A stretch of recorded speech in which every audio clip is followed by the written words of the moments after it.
please take over the session and touch upon the various aspects which are left out there in the last class. So please, Okay, please take over. sir. Thank you, sir. Thank you. Dear students, then I'm sorry that I'm late. So I have discussed block number 1 and 2, some portion of the 2, and it is we will try to complete the discussion today itself and maximum touching upon the block number 2 and its application in the block number 3 and 4.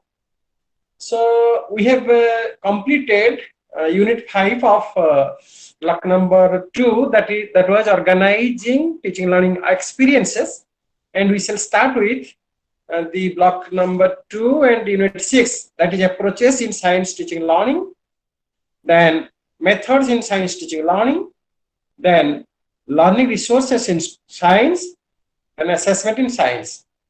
I want to clarify you that in unit 6, the maximum concentration is given on approaches in teaching learning science. Exactly in unit 7, these were reflected as methods in teaching learning science.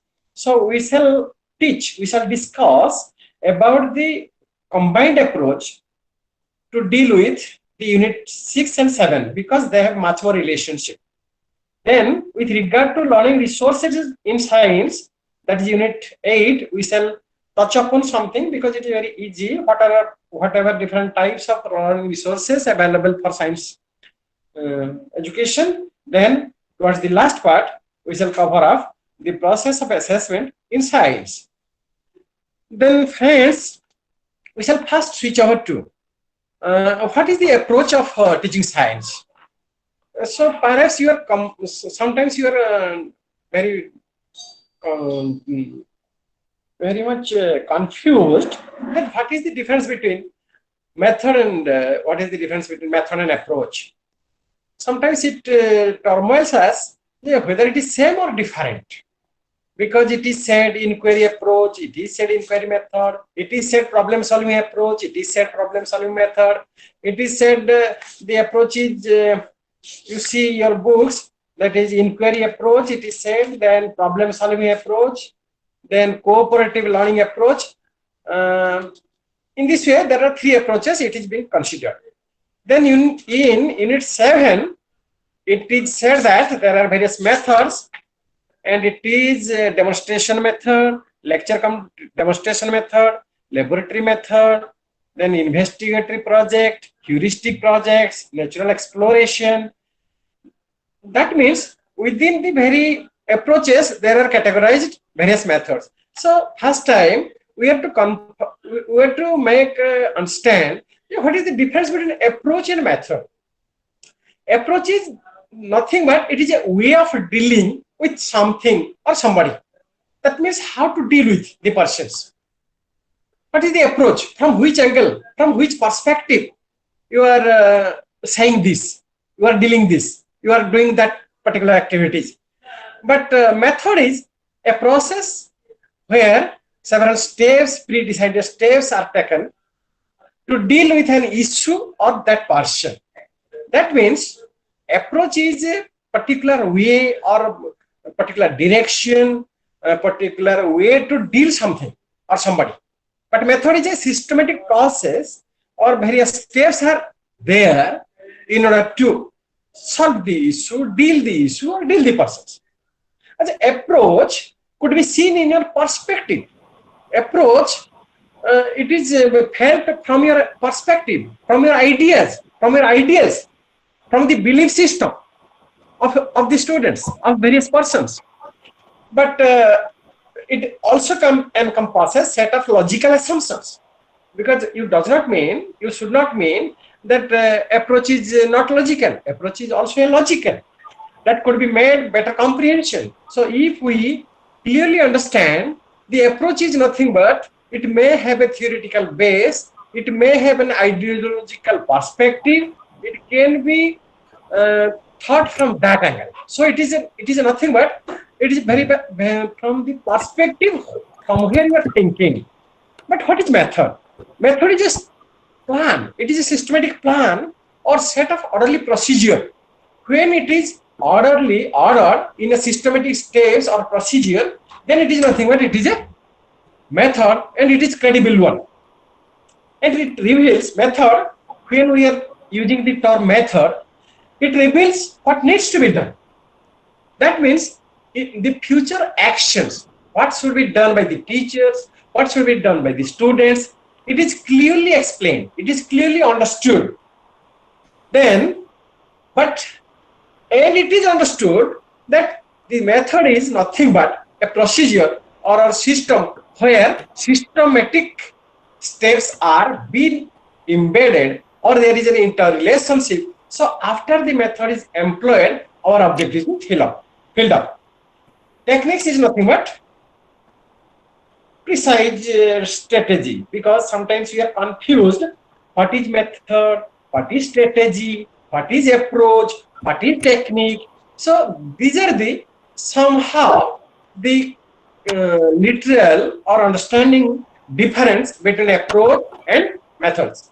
So we will start with the different approaches. It is mentioned under unit 6. First, you see in page number 34, inquiry approach. What do you mean by inquiry approach? The students are curious inborn. It is a inborn quality. Every child is curious in nature. So curiosity, if a child has, so he will be curious to know. When he is curious to know, it is nothing but inquiry bent of mind. Suppose I see a particular thing, but I gaze at a thing. So these are the different terms, gazing at a thing and seeing at the thing.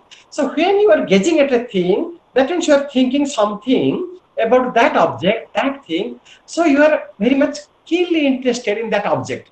Why, what it is, how it is formed, why it is looking so. So in this way, there are some inquiry in between you. So if this approach is there, if your inquisitive bent of mind is created, if you are curious in nature, in every object, in the object where you are interested in, so that is nothing but inquiry bent of mind.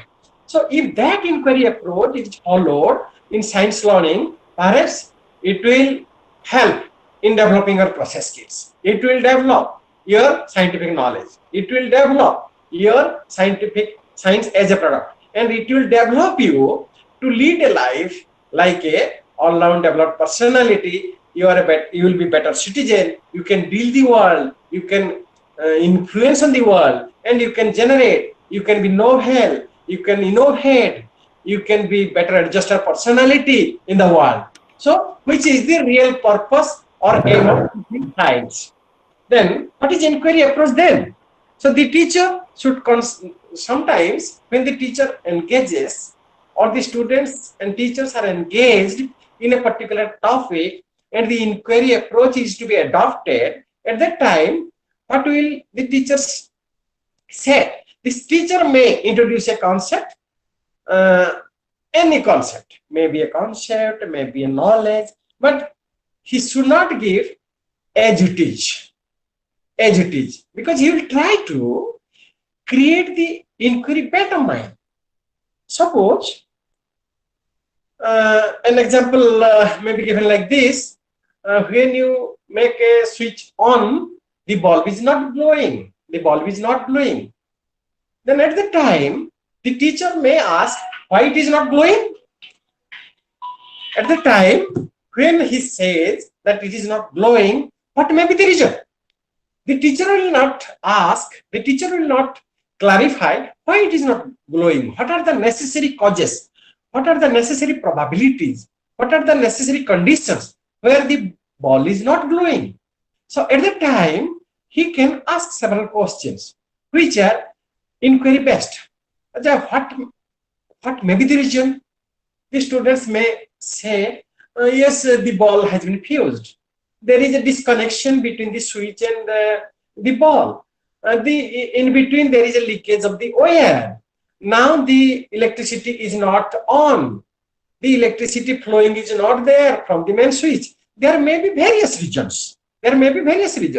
But when this kind of hypothesis, these kind of assumptions, this kind of thinking, it is built up in the students, it is built up in the children, that perhaps this kind of thinking will help the students to create inquiry meta mind. And if this inquiry meta mind is created, then only the student will think, the student will have a logical relations, the student will relate to your previous existing knowledge, the student will correlate various phenomena, various knowledge systems which have known earlier. So linking the knowledge systems, comparing, judging, thinking, contradicting, by this way of dealings, this way of behaviors, the child will create inquiry meta mind. For that reason, the teachers should not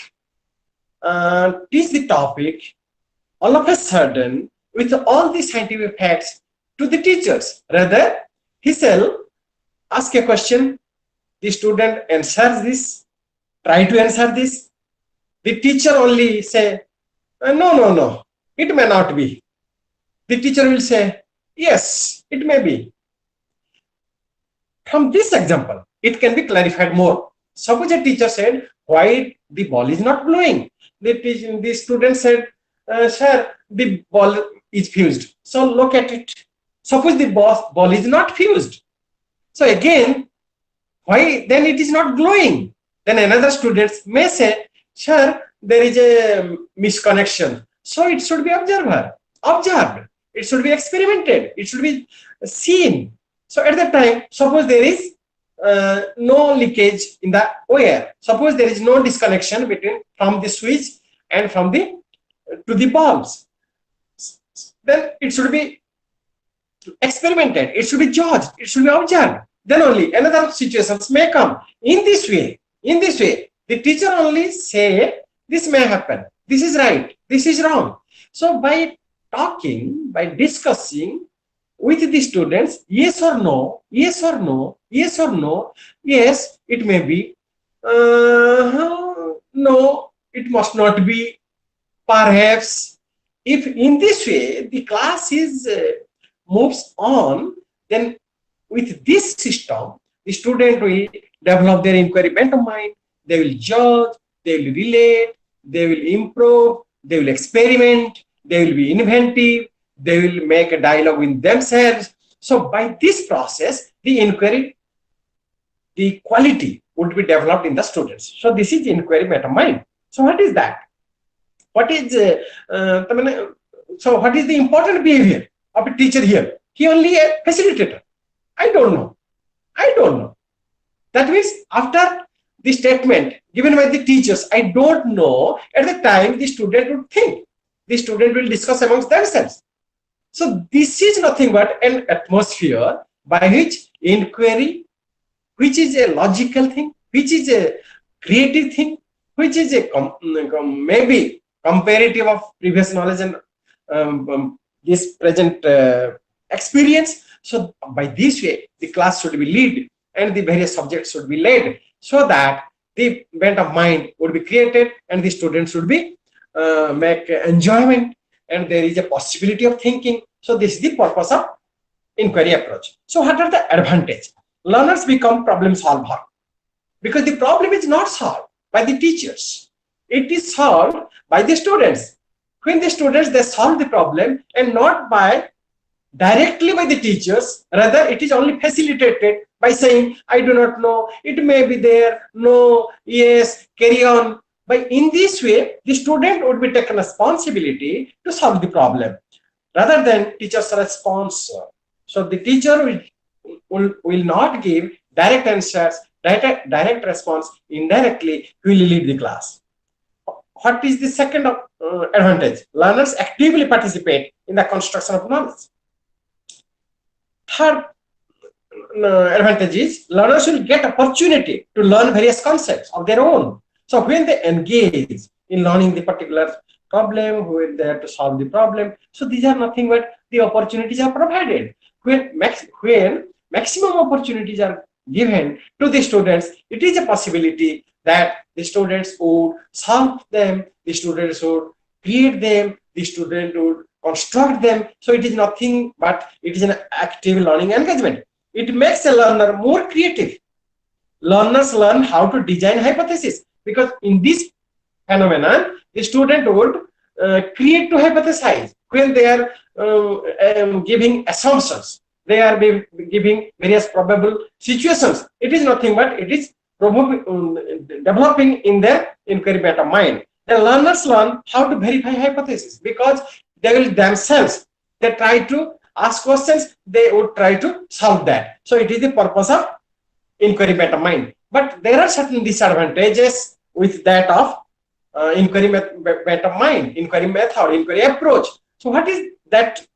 That means it requires a creative mind. It requires maximum concentration. It requires a logical relationship. It requires a particular critical thinking. So if the student is not having critical thinking, if the student is not having rather a critical mind, logical relationship, if he has poor intelligence, if he has no ideas, if he is not cooperative, if he is unable to discuss with the friends, then it may so happen that it is not applicable to that method. Actually, inquiry approach is more applicable to the students who are more than average in that respect, where these qualities are there. But it does not suit, it does not help if they are less intelligent, if they are not interested, if they are not creative, if they are not enjoying the classes, or they may not get help. Perhaps you are clear. If you are not clear, towards the last part of the class, we shall discuss. Then what is problem solving approach? It is an approach when the problem is given. When the problem is given, then they are to be solved by the students, by the learners. So what is that? What is that? What is problem? Sometimes it is confused to the students. Problem means it is a feeling. It is to be felt. Suppose I am going on the road and there is a blockage. There is a blockage. There is a humps where I cannot ride. So it is a problem for me. And there is a hump and another driver, he comes and comfortably he makes over the humps. So for him or her, it is not a problem. So problem is to be felt. For a particular obstacle, it may felt to me as a problem, and for another, it may not be a problem. So what is problem solving? If a problem is given to a class, you see that some students can solve the problem smartly, and some students, they cannot solve the problem smartly, because who the students could not solve, for them it is a bit more problem. And if the students could comfortably solve the answers asked by the teachers, there is less problem. So what is problem then? So a particular situation may not be felt as a problem to many. So if a problem is felt by me, if a problem is felt by a particular student, if a problem is felt to the many students in a group, so they are to solve the problem, and this problem solving approach is to be cared. The problem solving approach to be known to the students. So what is that? Problem solving is, it is nothing but what kind of obstacle, what kind of problematic situation, what kind of inadequacy, it should be defined. That means if a problem is not defined properly, if it is not conceptualized, if it is not noted, what is really difficult, what is really not known, what is wanted in this question, what kind of inadequacy is there, whether all the information is related to the problem, it is known to the child, or some of the elements or components or related factors, it is unknown to the students. If it is not clear, then perhaps the problem cannot be solved. So problem should be identified first. After identification, it should be defined properly. What is given in the problem, what is asked in the problem, in which directions it is wanting that this type of solutions is needed. Then after this, there is a kind of second step, third step. That means you have to guess the problem. That means nothing but hypothesizing. So what is hypothesizing?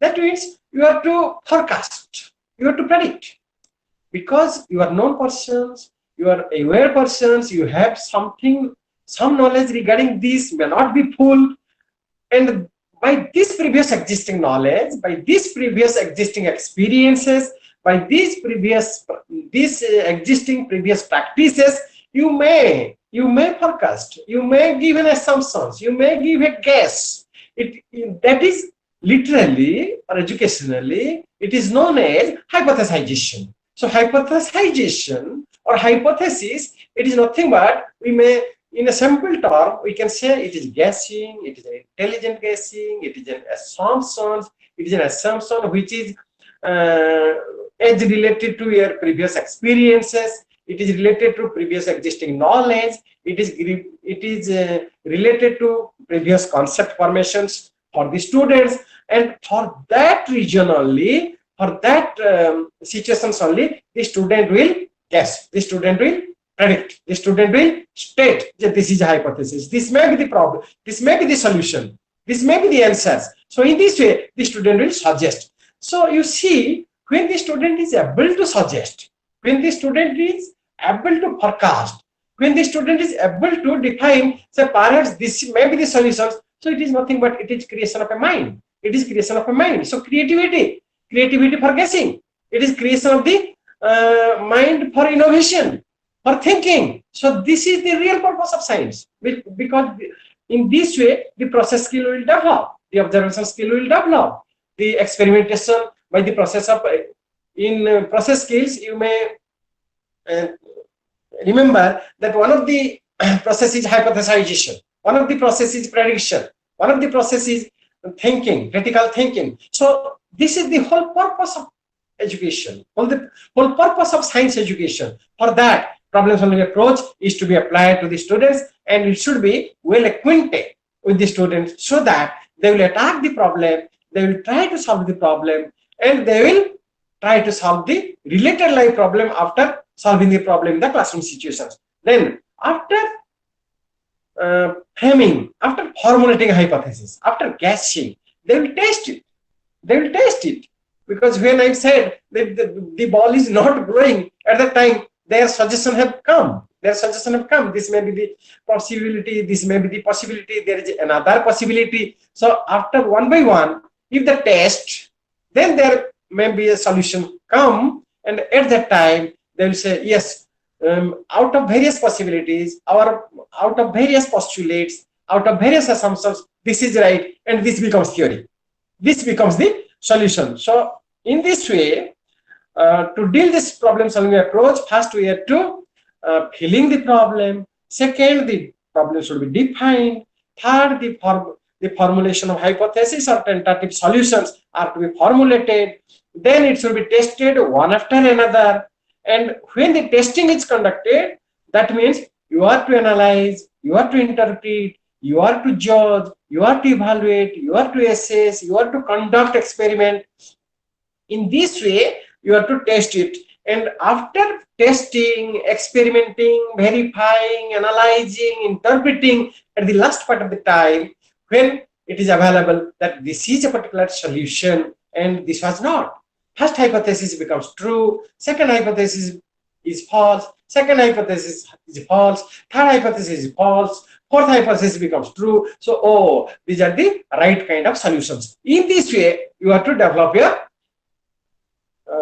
mentality, you have to develop your working procedure, you have to develop your mind, you have to develop your critical thinking, you have to develop your inventive mind, you have to develop your experimental skill, you have to taste it, you have to interpret it. In this way, nothing but whole purpose of science, scientific knowledge, scientific process, and any relationship within that learning situations, teaching learning situations, the characters are developed and the students become scientific in nature, scientific in mind, and scientific in personality. In this way, how to solve the problem, the approach should be there. Then there are also several advantages as well as disadvantages. Because when we are teaching, the approaches, and in due time, after some time, we will deal with methods. In every method, it is not 100% suitable to all of the students. In every situation, it may not suitable to maximum satisfaction. For that, every method, every approach has some demerits, has some limitations. Every method has some contribution, has some limitations.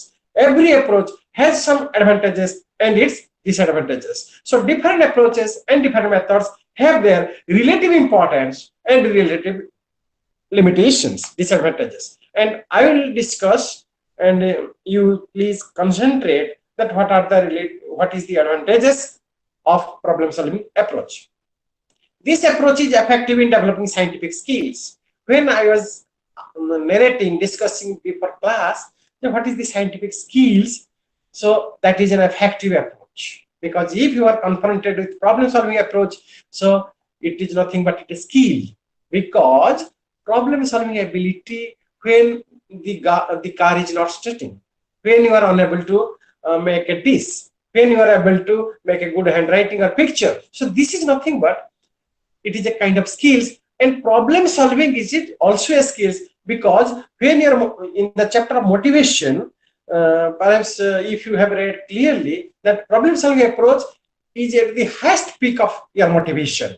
When you are able to solve the problem, that means this is the highest form of learning by which you can make it transparent. You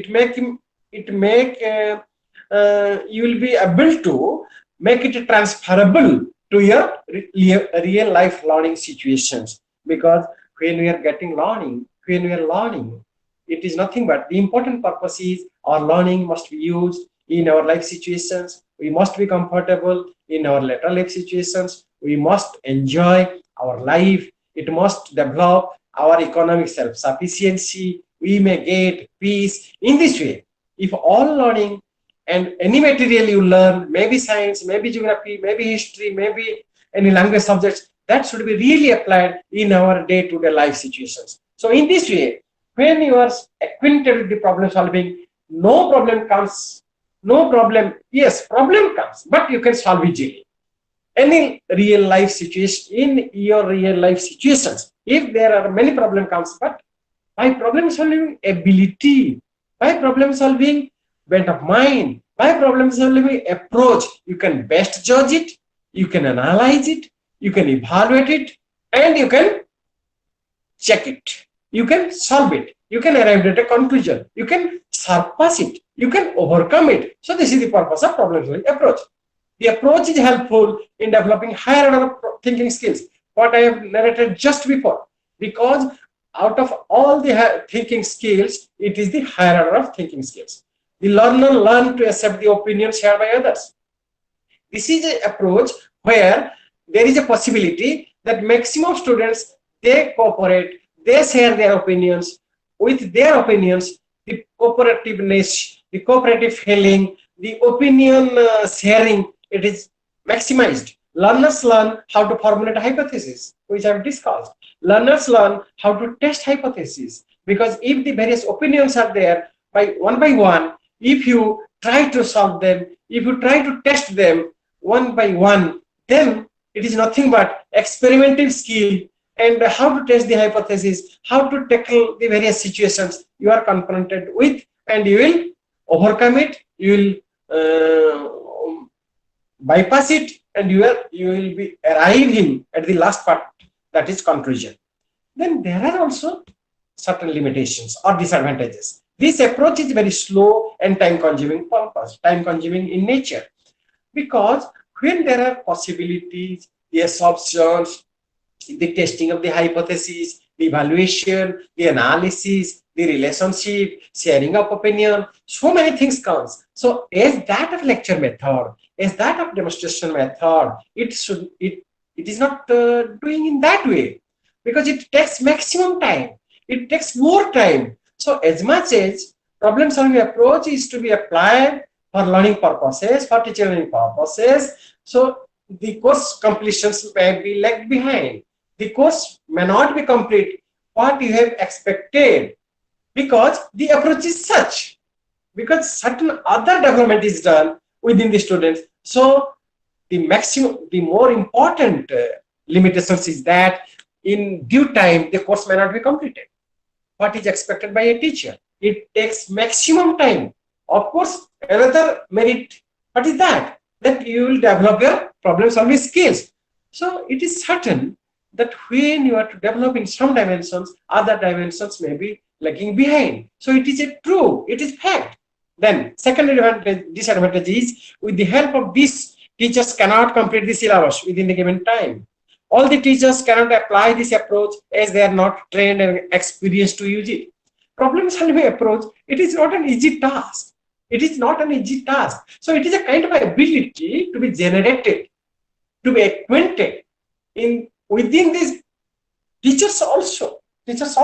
So when he is to given various problems, he want to deal in the class in such a way so that the facilitation occurs. It is not an easy. For that reason, the training, proper acquaintance in that kind of problem solving approach should be made available to the teachers. These teachers should have orientation in that. All learners are not able to learn with the help of this approach because it needs higher order of thinking.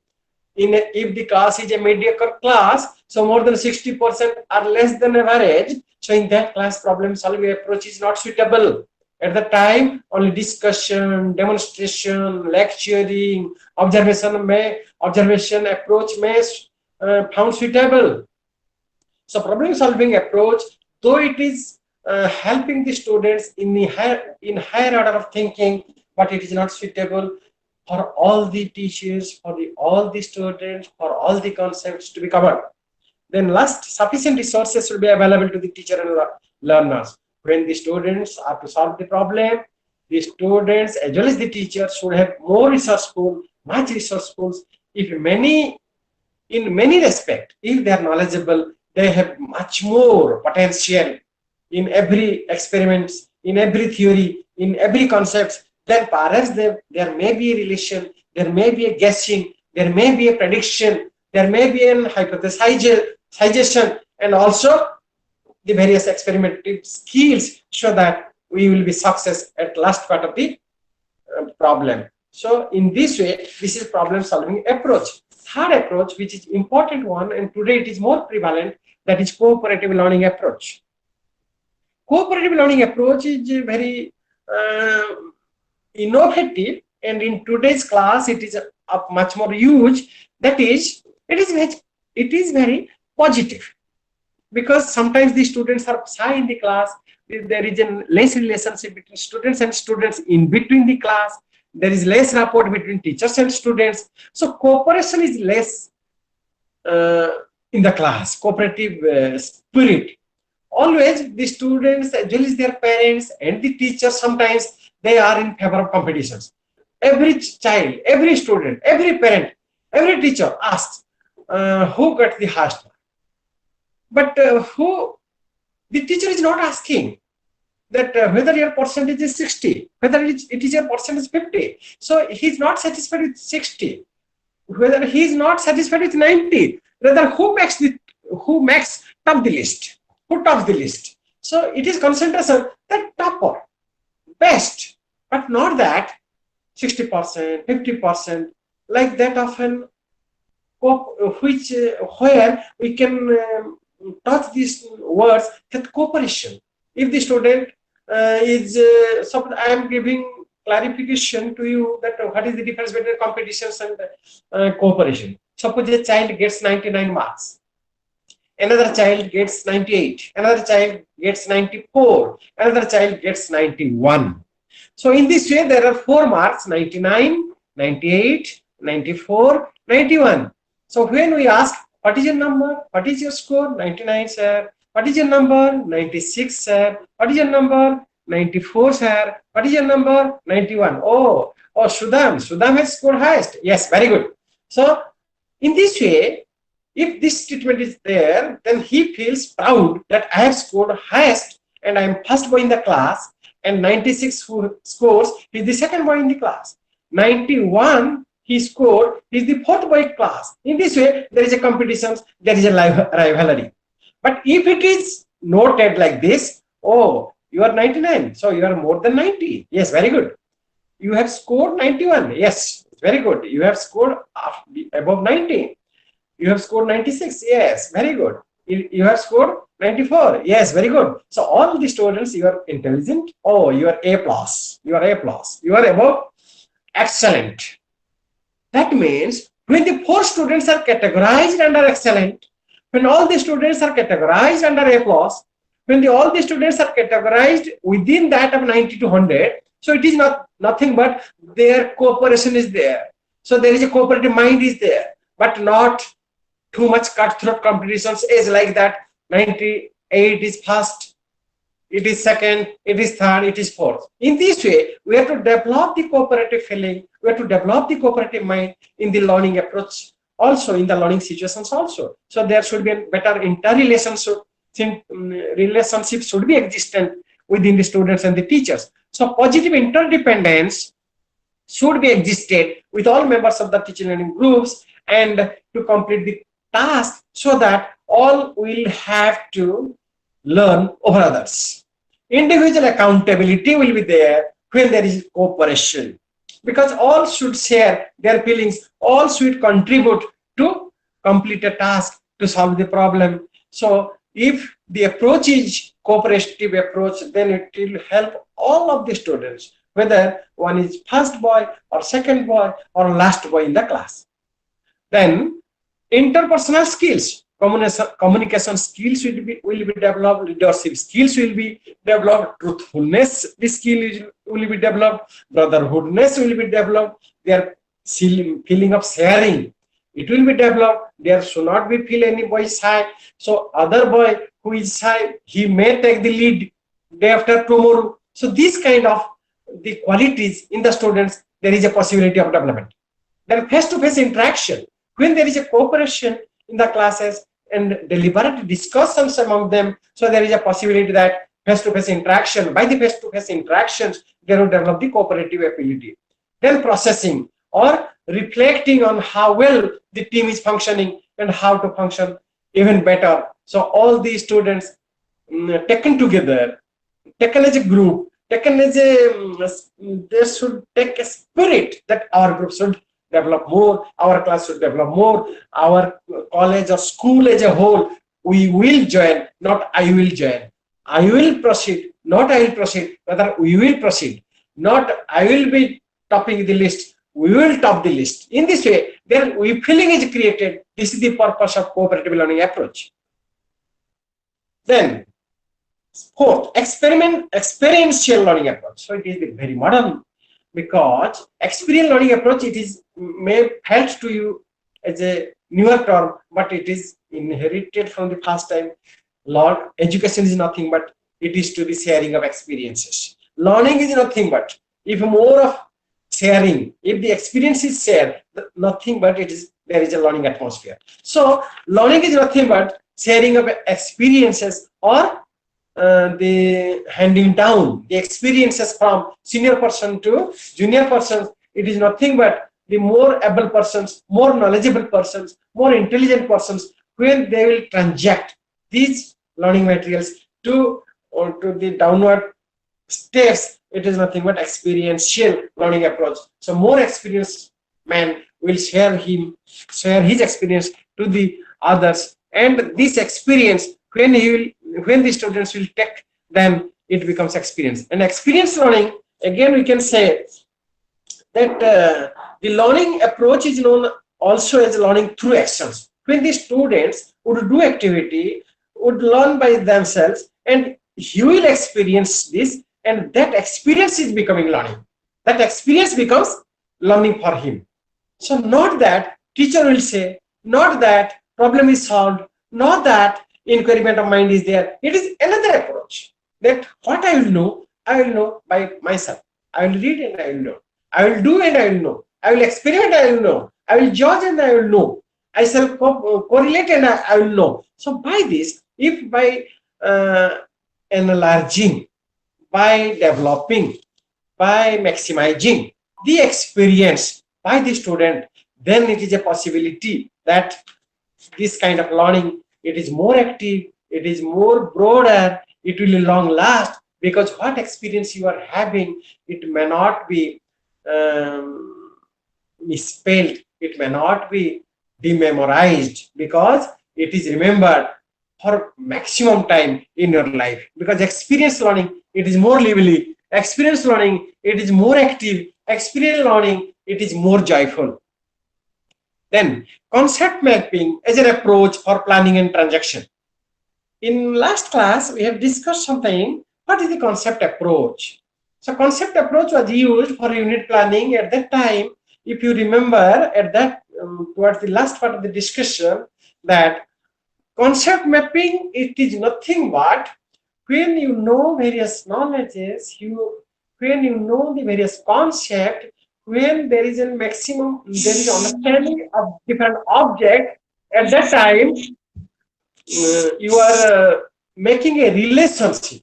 Maybe it is related to, maybe it is there is a differentiation, maybe there is a possibility of a distinction. So at that time you are able to check out the class, and you are to having a relationship, and you are to make a connection between various concepts, various knowledges, its interrelationship, its differentiation, so that it will make you lead in the class, make you lead in the learning. So concept mapping, it is in another form, you can say it is nothing but consolidation.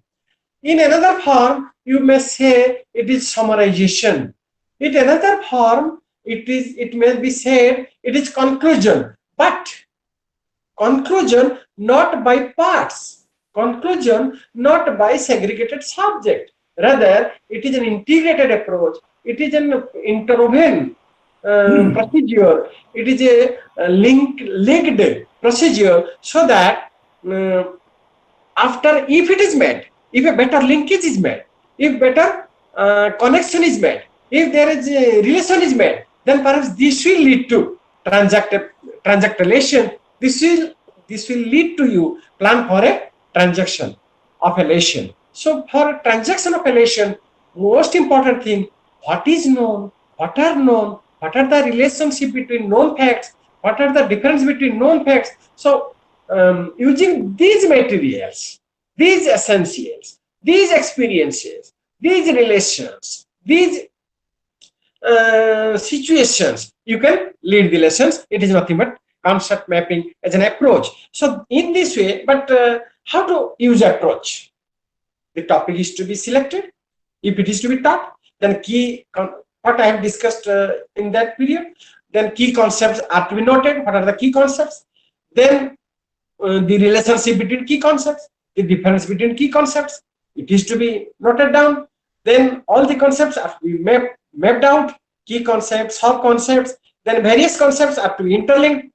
And after all this is made, it is better to transact the class, it is better to motivate the class, it is better to explain the class, explain the students about any material which is you want to be taught. Then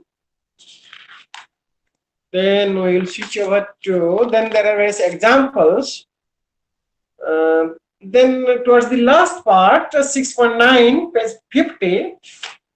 50, it is said that adopting critical pedagogy in science teaching learning. Adopting critical pedagogy in science teaching learning.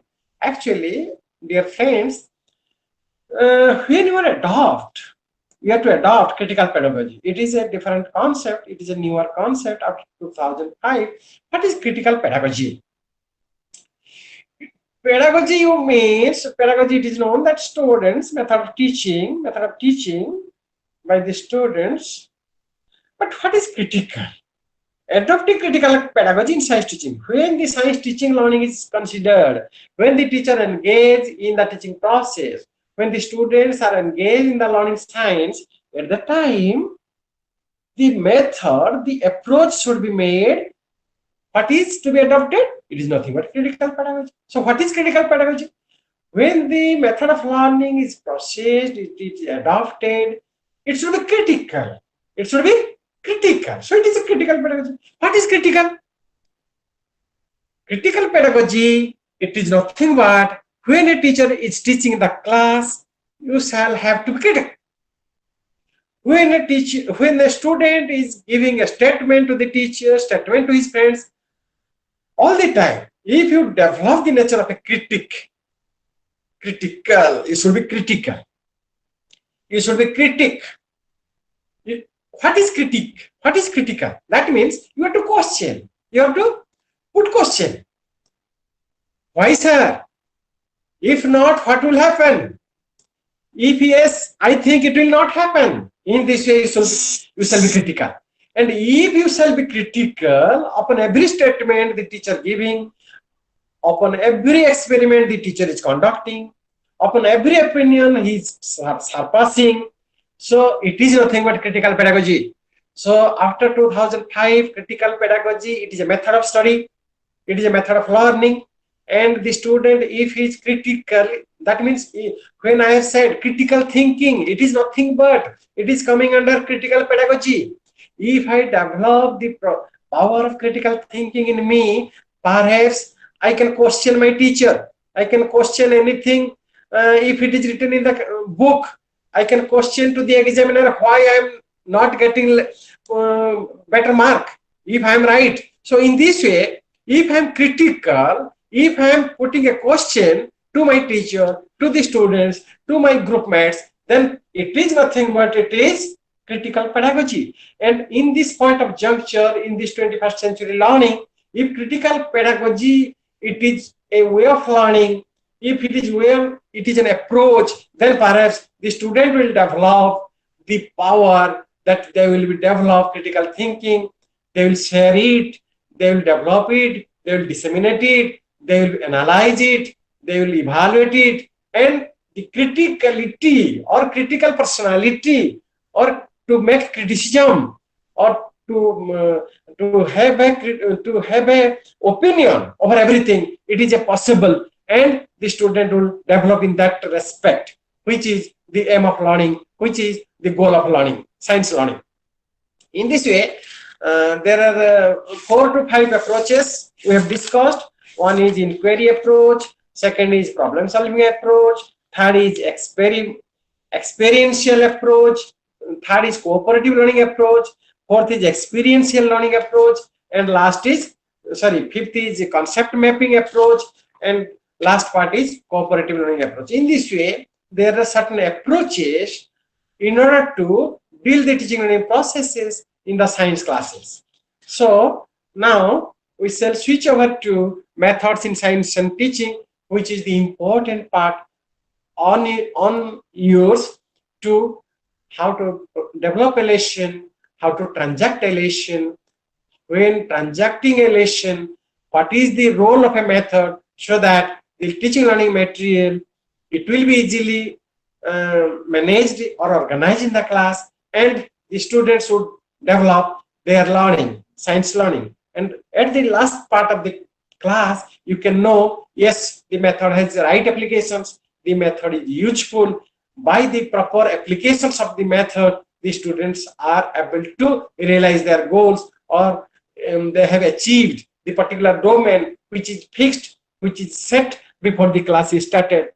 Or in other way, we can say that the objectives have been set, and by using the particular methodology in science, the learning material is transacted, the teaching learning process was organized, and after that, it is possible that their goals, their objectives, their aims, it has been realized. So in this way, we will discuss one after another very shortly, because it is deliberately, it is discussed about approaches. We will switch over to it very in a short period, so that, but it should be comprehended. It will be understood by you. Then what is, there are different kind of methods. One is teacher-centric method. Third is learner-centric method. Then again, one of the methods is cooperative learning method.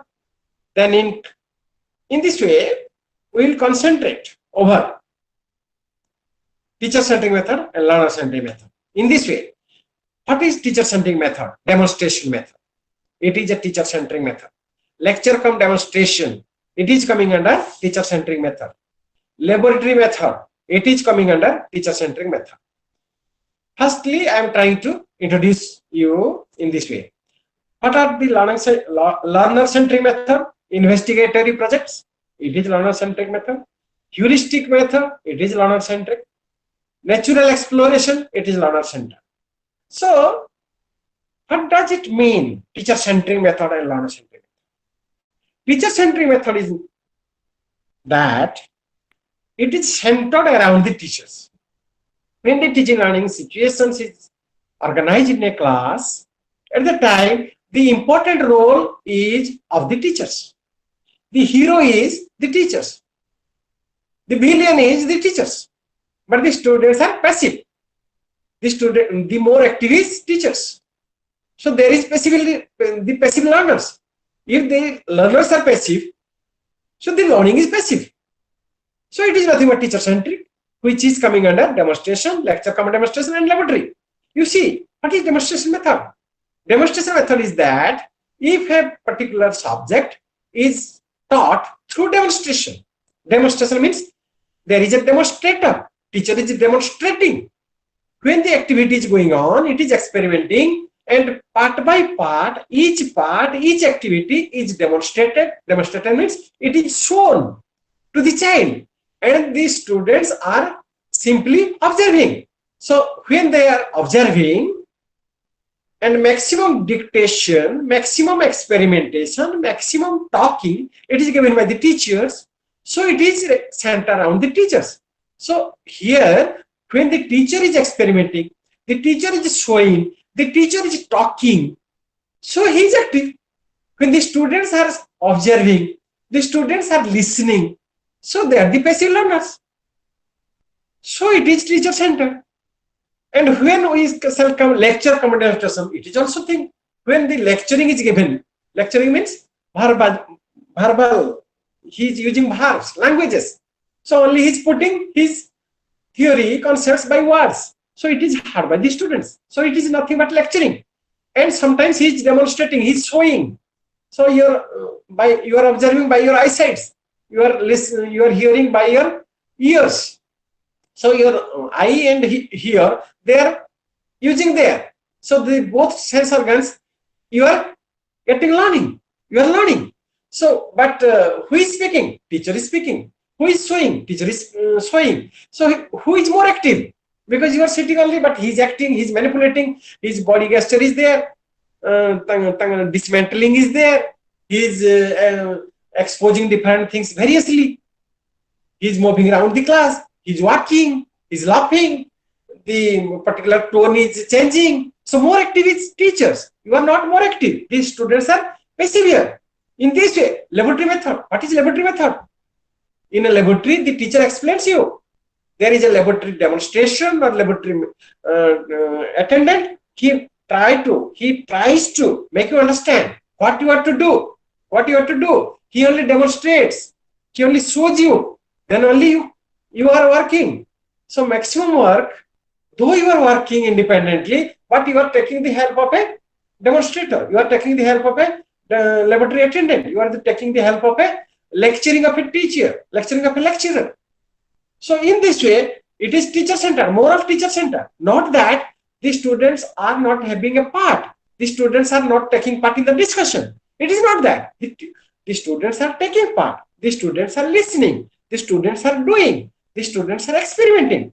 But the maximum role, the important role, the active role is of the lecturer or teacher. So it is teacher-centric. But again, you see what is learner-centric method? Investigatory project. What is investigatory project?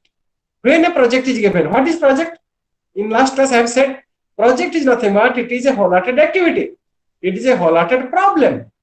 So when you see that it is a problem, it is a purposeful activity, it is an important activity which has a significance in the learning situations in a society, in a classroom atmosphere. So it is nothing but it is child-centered, because child takes interest, the students takes interest, the students tries to solve the problem, because the project is nothing but a work, it is to be completed.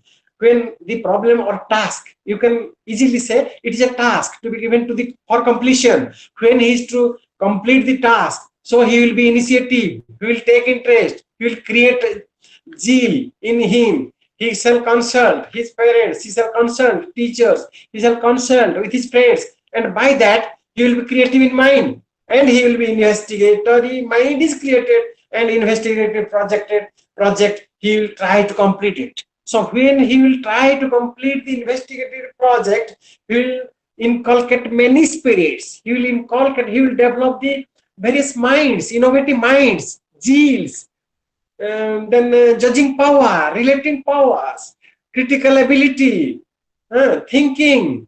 In this way, this process skill should develop. And heuristic is nothing but also it is inventory. Also it is heuristic means new things, creation. Heuristic means new discovery, better mind is created. It is heuristic project. You shall develop a new concept.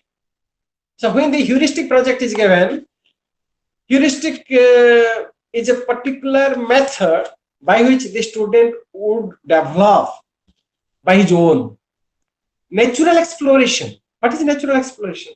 When you are observing natural things, when you observe the surroundings, when you observe your environment nearby, maybe in the classroom, maybe in the outside the classroom, maybe in your home conditions, maybe in the marketplace. But if the observation is natural, and in the natural, by the inventive mind of yours, by the critical mind of yours, by the natural observation, by the thinking process, by the reasoning, by the linking, if you can observe, you can explore new things. It is nothing but learner process. Because sometimes the teacher is in a mood when he asks a question and the students the answers differently. At that time, from the answer itself, the teacher gets knowledge. The teacher gets learned. So at the time, it is nothing but it is an exposed. It is nothing but it is a kind of a natural exploration. It is a kind of particular. It is nothing but the student's creative mind. So in this way, natural exploration, heuristic method, investigator project, it is learning center method. And we shall switch over to cooperative learning method, jigsaw method, think, pair, share, other methods. So cooperative learning method mein I am asking that how to form the groups and how to share the group findings. Then there is a group sharing between your friends. And in this method, it is a cooperative methods. It is a cooperative methods. So cooperative learning re, ame kon kaiba, you can take the example which is reflected in 64, page 64. Jigsaw is most common cooperative learning method in which learners work in groups to achieve a common goal. It is a jigsaw method. In science teaching learning, this method is useful for exploration, experimentation, as well as for project work. Any project work or any activity is given, any exploration is to be given, any experimentation is to be given. So a group is to be made, then sharing is to be made, and the expertise or view or the learner's opinion, if all are exchanged within that, and all their opinion, all their experience, all their knowledge, they put together, they can solve the problem. Sometimes another group is there, another terminology is there, it is known as think, pair, share. That means you shall think, you shall pair, and you shall share. Because totally you can conclude by this method that the thinking is a particular quality, it is to be created. It is to be created. If the student will think independently, if they question various, they can pose problems, they can pose various issues, what they have thought, then perhaps that thought, that issues, is to be discussed, is to be shared by making a pair amongst themselves. Then after pairing, they will consolidate, they will share, they will exchange their views, and the common findings will be there. Common findings are there. And in each group, if the students are paired, then then they share, perhaps it will create some newer experiences, it will create knowledge, it will create vision, it will create a mission, it will create various newer things. So that's that creation, the purpose of science learning. So while using think, pair, share method, it is expected from a teacher that the teacher should facilitate, the teacher should be rightly a right facilitator. That means when he set a pair, he should judge which pair will work more. That at that time, as he is a regular teacher, he knows the mentality, ability, achievement domain, which student has what kind of potentiality, which students has what kind of capacity. So according to the pairing should be done, the thought process should be generalized, the thought processes should be created, and after the thought processes amongst the pair groups are managed and it is facilitated by the teachers, then it is shared and common opinion would be evolved. So the important notion is there that there is a development of cooperation. Then there are various methods you can just overlook. 3-step interview, step 1, step 2, step 3, you can read and understand very easily. Round robin brainstorming session, then 3-minute review, number heads together, team, pair, solo, circle the sage. In this way, there are various methods. Now, I am just making a light on the brainstorming. What is brainstorming session? Brainstorming is nothing but if a problem is given to you and you are allotted a group, maybe group of consisting 4 to 5 students, then at the time, the teacher will give task. This is a task, this is an issue, this is a problem. You should think it. You shall give your opinion. You shall give your judgment. If you are able to, you find inadequacy, you find the discrimination, you find the any shortcomings. In this way, if the freedom is given, if the free opinion is given, if the free opinion is shared, and you shall have to think, you shall use your brain, then it is nothing but a brainstorming. So there should be a storm in the brain.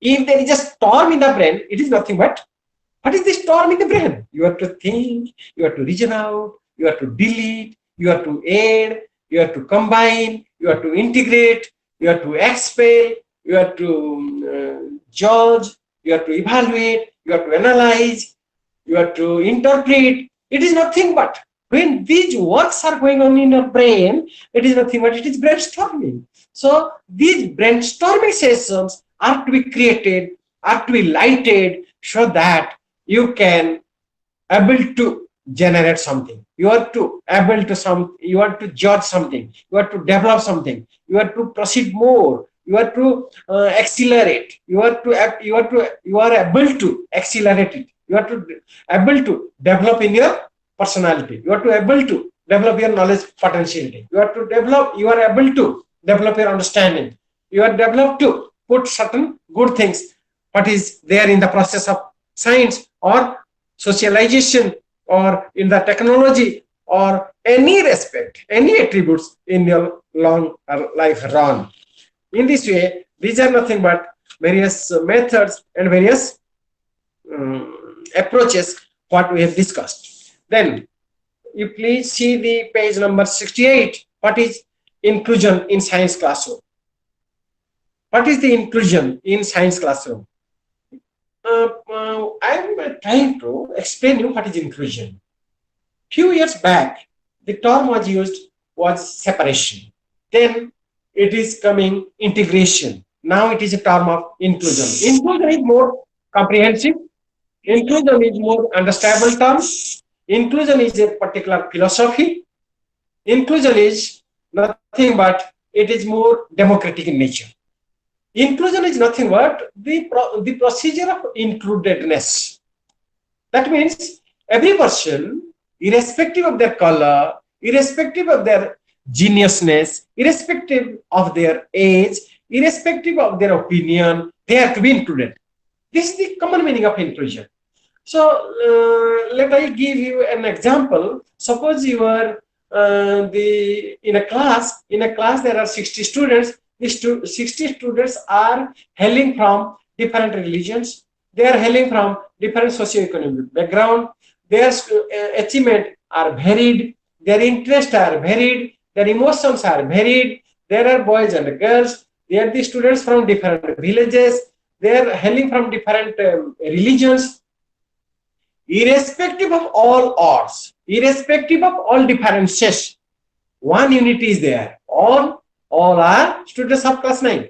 All are students of class 8. All are students of class 8 of X school. So this is nothing but inclusiveness. Suppose one is handicapped.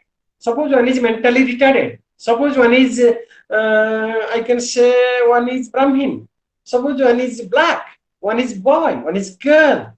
One is of upper caste, one is hailing from that village, other is coming from that village. Irrespective of every disability,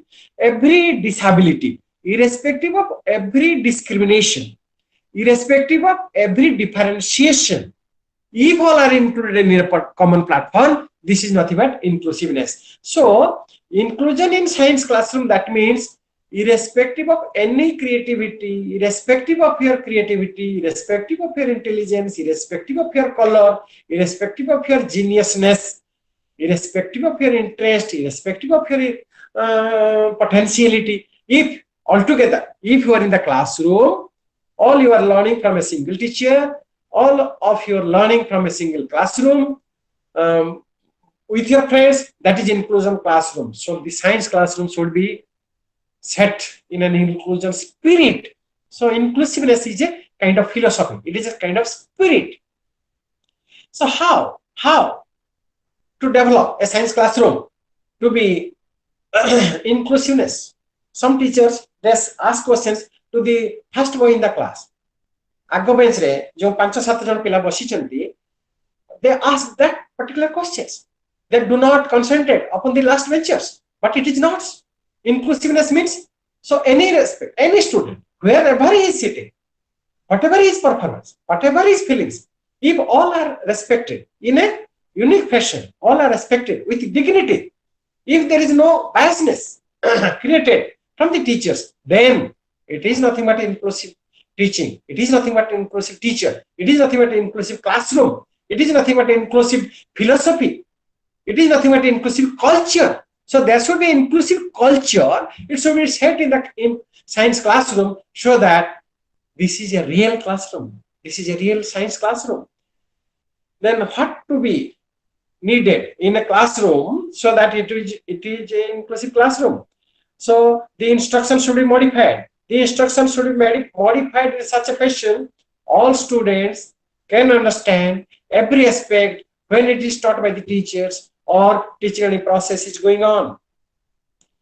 Any homework, any classwork, if it is not modified according to the need and aspiration of the students, then there would be not inclusive classroom. So inclusive classroom will then be, it is possible if all the students, irrespective of their notions, irrespective of their intelligence, irrespective of their explanation category, irrespective of their understanding style, if they are cared, if they are managed, if they are holded in the common forum, then it is an inclusive classroom. So every difficulty, the difficulty of every student, if it is monitored, if it is progressed, if it is tackled, if the situation is taken care of by the teachers, then perhaps the better accommodation is there, better adjustment is there, better achievement is there. So it is nothing but inclusion. Then instructional material when is given, not that all 60 students in a class can suitably understand a single method adopted by a teacher. It is not possible. So as the learners are different, so differentiated learning material should be given. Differentiated, the instruction should be given. Differentiated, methods should be adopted for enriching the class. To enrich each student in the class, if the method is suitably distributed, if the learning material is differentially used for each individual to progress, then it is nothing but accommodating the science class, then it will be inclusive in nature. Instructional material, if it is appropriate to which students, in that way, instructional material, teaching materials are also to be varied. Then, when the instructional grouping is to be made, suppose the particular students, 10 students are of higher group, the particular 15 students, they are of middle group, last group is made of 12. So, with a philosophical bent of mind, with a better psychological instrument, with a better mind, if they are grouped psychologically, there should not be any mental shock to the students. And if this, by using the psychological principles, if the students are grouped, various groups according to their ability, and group administration is there, different group method is adopted, differential instructional grouping is made, ability grouping, and the instruction is group, different interest group is, the group is made according to the interest, if the group is made according to their choice, and if all these kinds of techniques are used in the class, and the teaching learning materials or the teaching learning process is organized by teachers by varying using of materials, using of instruction, using of activity, using of text, then only this is an inclusive classroom. Then the important respect of inclusiveness would be there if their behavior is enhanced, because our sole purpose of education is that the behavioral component of the child is to be developed. So every personality, every behavioral component may be cognitive or affective or psychomotor. If that kind of behavior is molded, developed, progressed, then it is the right kind of inclusive classroom. For that reason, the students should be praised, the students should be rewarded at appropriate place. Not that the rewarding and praise would always to be taken by the teachers. Then sometimes it so happens the curriculum should be changed. The curriculum should be altered, because one curriculum, one method of teaching, one material, it may not suit to all. So if the curriculum is changed for a particular group of students, for a particular group of learners, then it will be more appealing and inclusion is possible. Then it is to be certainly monitored what kind of progress is made. So proper kind of feedback mechanism, if it is given, particular progress is monitored and it is facilitated by giving particular feedback appropriately to the students, then at that time it will be possible that inclusiveness is there. But I'm giving stress. It should not be misinterpreted that inclusiveness, that means uniqueness. By inclusiveness, you should not misinterpret that all the students will perform better and all the students would be categorized in a particular cadre. Our motto is, wherever the students are, at which level the students are, they are to be progressed, they are to be developed. Then each student according to their potentiality, each student according to their behavioral component, each student according to their notion, they are to develop, they are to progress upon their situations. It is inclusiveness. Inclusiveness does not mean same treatment. Inclusiveness does not mean that at same level the students will be. So maybe similar treatment, not single treatment. Maybe equivalent treatment, not same treatment. So if in this way the treatment are given, the material is given, the lecturing is given, the instruction is given, the curriculum is modified, and individual instruction is given, individual monitoring is given, individual reward is given, individual monitoring is given, then perhaps there is possibility of inclusiveness. There is a success of inclusion education. And if it is managed in the science education class, then perhaps inclusive science education is possible. Then, adopting critical pedagogy, what I have said, critical pedagogy provides an opportunity to reflect critically about an issue, about a problem. It may be social, it may be political, it may be economic, it may be an moral aspect. So, critical pedagogy, it is nothing but it accepts the acceptance of multiple views of the students. It should accept the multiple response of the teachers. It should accept any opinion of the students according to him. So if all the opinions, different opinions, may be similar, may be equivalent, may be different, if all are categorized, all are assembled, all are summated, and we will be critical, we will be very critical, open-mindedness. Criticality means this is nothing but open-mindedness in commenting, in making a particular statement. So this is nothing but critical pedagogy will be a success. So critical pedagogy facilitates collective decisions, making a thorough open discussion and encouragement and recognizing multiple views. When you accept views in multiplication,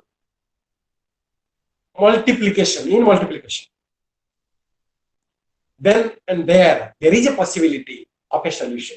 Then and there is a possibility of enhancement. Then and there is a possibility of development or growth. If you are not receptive, if you are very closed mind, if you are not open-minded, if you are very rigid, if you shut down your door or windows, then open air would not come into the room. The knowledge would not penetrate to you. The knowledge, it is not possible to be understood by you. So very much open-minded. You should open your mind. You should be very optimistic. You should be very critical. You should be receptive. You shall give the recognition to others' opinion.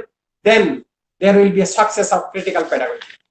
In this way, we have discussed with respect to block number 2 and unit 6 and 7, respectively, the various approaches of learning and their methods of learning.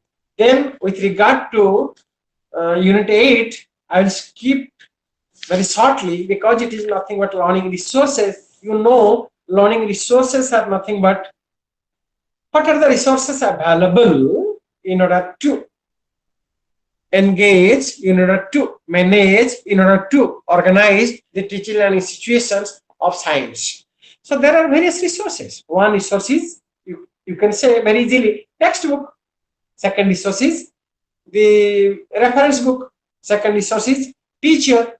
Fourth resource is library. Fifth resource is net. Seventh resource is many experiences. So the resources are many. Various technology appliances, various technology, various knowledges. So knowledges, technology, the experiences, textbook, open air resources. Suppose you are all distance learner. You are the students, active students of IGNOU program. So what are the resources? Learning resources are there. Your teachers are there. Your item writer, the teacher who writes your books, textbooks, your learning materials, they are the resources. So the resources are teachers, books, reference books, library books, audio, video, any script, any material, any experience others having, all are nothing but resources. So all kinds of resources are to be used and you have to develop. So criteria of selecting a resource, there are various learning resources they must have a consistency with your requirement. Learning resources should be developed by competent teachers, because if the competent teachers, effective teachers, genuine teachers, professionally qualified teachers, the right context, if they do not have a standard or quality, if they do not write, then it may not have a lucid presentation, then perhaps you will misunderstood. So learning resources should be more appropriate. It should be subject related. It should be context specific. Hello. Learning resources should have physical format. Learning resources should be one of the various media. So there are various kinds of media from which you can assimilate, you can receive the resources. It is very theoretical in nature. You can read and very much understand various learning resources, which is reflected in the page number 79. Resources from immediate surroundings, classroom learning resources, from your compound, from the environment, from the teacher's thought, from the student's thought, from the books, from the worksheets, from the audio resources like radio, tape recorder, mobile phone, from the video. In this way, there are various kinds of resources what are available. Then ICT is a learning resources. It is the most important learning resources. ICT is nothing but information and communication technology, which you are using from internet, computer, mobile, tablet. You are using like video, audio visual resources like television, motion pictures, video films, living objects. Sometimes the resources are visual, that means charts, pictures, models, then micro projector, film strips. So in this way, there are many kinds of resources available. If you can use it, then perhaps you can develop in your learning or in your science learning. So how to develop, how to gather various learning resources, how to develop the learning resources within you, within your vicinity. Then after using these resources, you can develop. It may be the group effort is necessary, individual effort is necessary, or the help is necessary by an organization where you are a part and parcel. Then there are various activities. You shall reflect on 85. You shall have to reflect on importance of various activities in the science teaching learning. I am skipping very fast. One is field trip, second is quiz, third is various innovative exercise, then science fair, talk of science. So if this kind of organization are made, then perhaps the various activities can be organized for betterment of science teaching learning.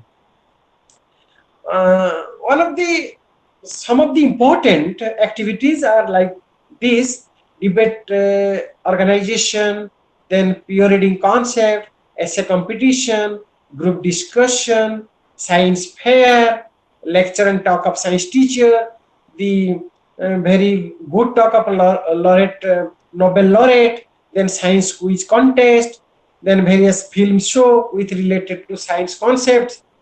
If all these resources are managed in the school situations or in the situations surrounded by the students, if it is better managed, then perhaps by using these resources or activities, conducting the activities, or by conducting the experiments, maybe in the school situations, maybe in the laboratory, perhaps the science learning becomes mature, and the students would have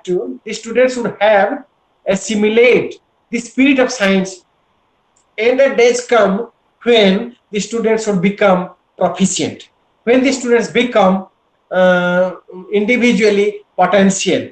At that time, the students would develop their interest to the full swing, so that they will be very much they will create their curiosity.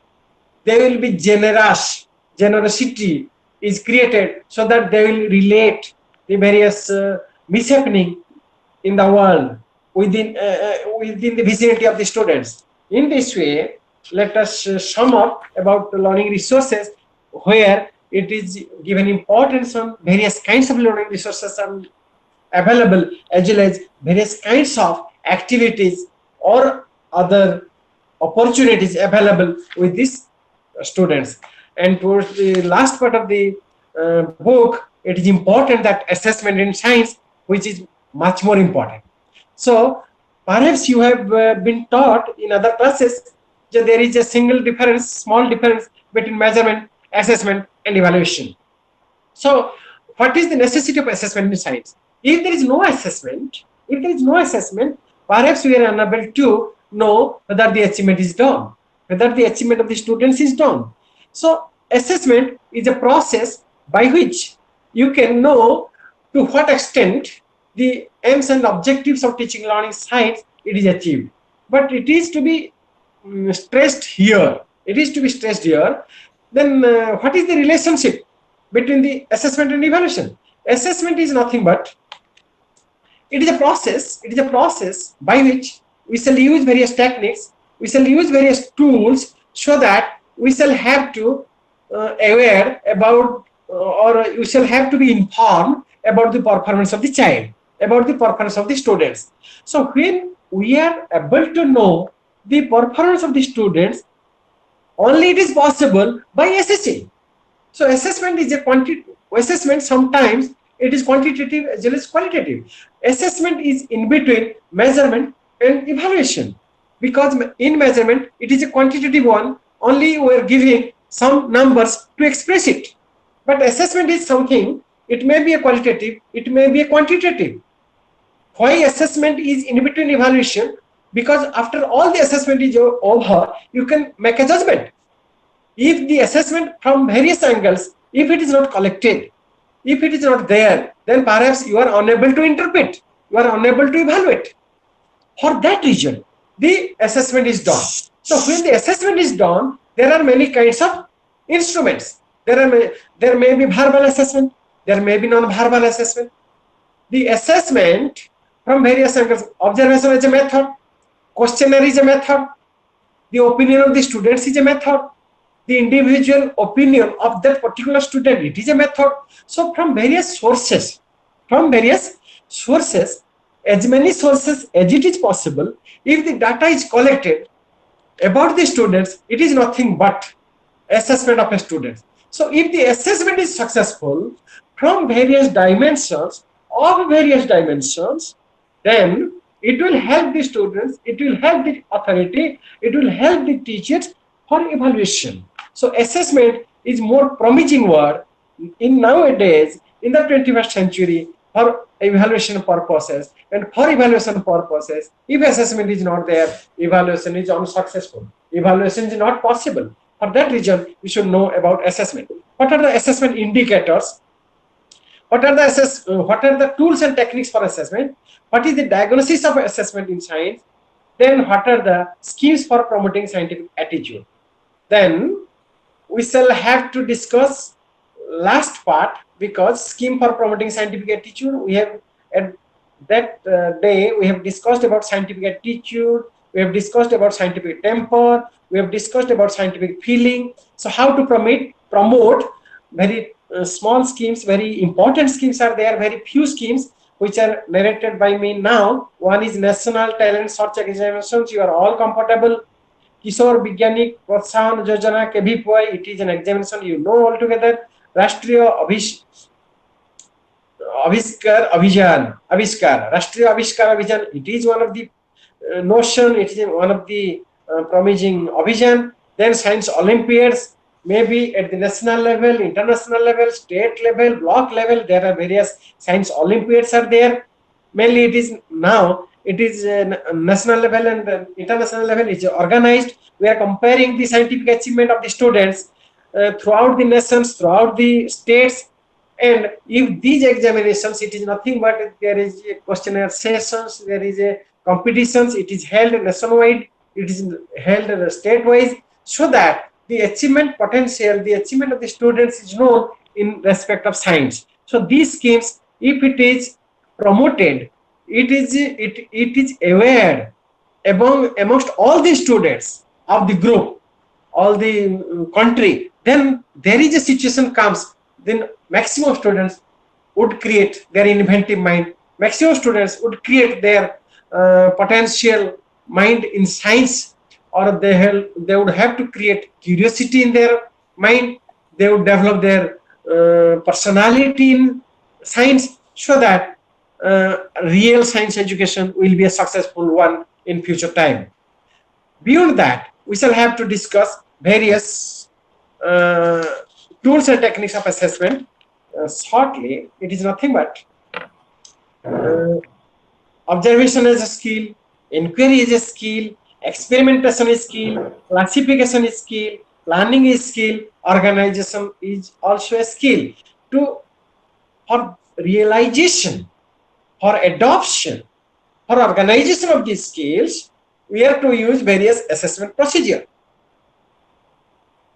That means we have to use various tools and techniques for development of these skills, or you can simply say science process skills, or it is a kind of you can say it is an attribute, it is a habit, it is an intellectual, it is a particular intellectual skills in cognitive mind. It may be in affective mind, it may be in psychomotor mind. So these have to be enhanced, these have to be developed, these have to be grown in the students. For that reason, we have to apply assessment device, we have to apply various tools and techniques, we have to adopt the procedure of assessment. So assessment in science promotes scientific inquiry. Assessment, as it is linked to cognitive levels of learner, for that reason, we have to assess the cognitive level. Unless it is known at which stage it is, then there is no possibility for its growth or development. For that reason, we have to assess. Because assessment may not be separated from learning. Assessment should not be separated from objectives, as because if we do not know at which level the students are, at which level the students are, we cannot make help. We cannot prosper them if we do not know their misunderstanding, if we do not know their lacuna. For that reason, the achievement, the lacuna, the misunderstanding, the doubts, the inadequacies, they are to be known by the teachers. They are to know by their friends. They are to know to their family members, to their parents. Unless it is known how to modify, unless it is known how to monitor, unless you know how to give the feedback, proper feedback. And if the feedback is not given, if the monitoring is not given, if the checking is not given, then how to prosper, how to develop? For that reason, assessment is most important in science.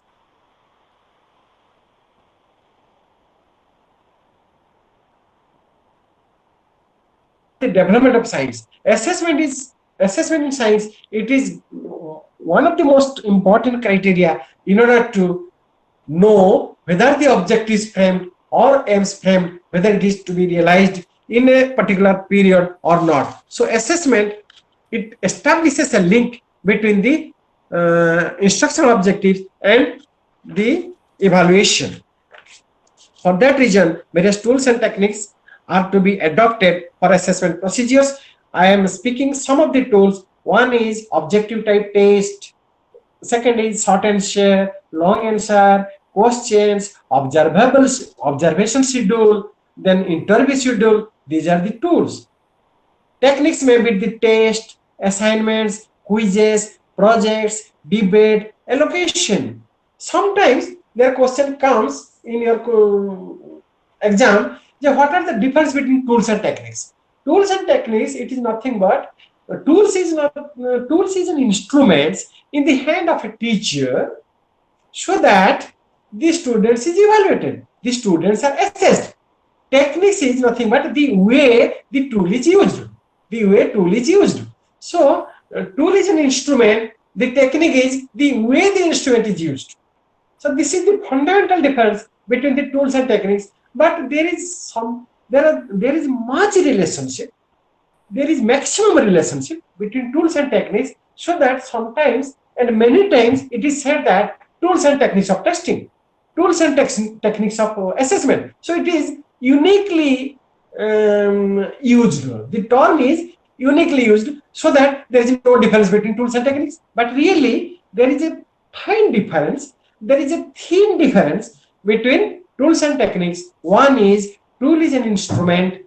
If it is used, then it may solve the purpose. And techniques is the way it is used, the way tool is used, so that the purpose is successful. And for that, we have to assess differently, maybe formative assessment, maybe summative assessment, maybe diagnostic assessment. In respect of purpose, there are 4 types of assessment. One is placement, second is formative, third is diagnostic, fourth is summative. But more stress should be given, more clarification should be given on formative assessment, diagnostic assessment, and summative assessment. So what is formative assessment?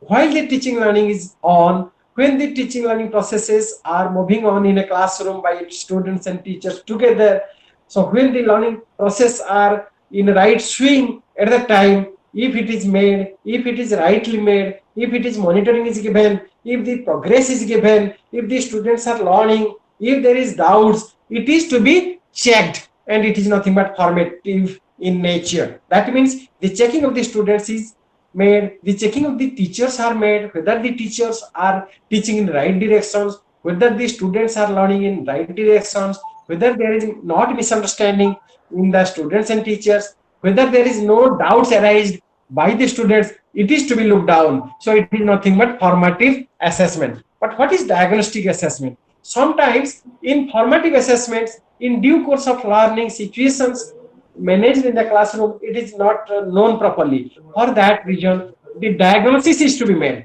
What is diagnosis? It is much more technical. It is much more difficult. A psychologist, the psychological treatment or psychiatrist may be invited into the classroom.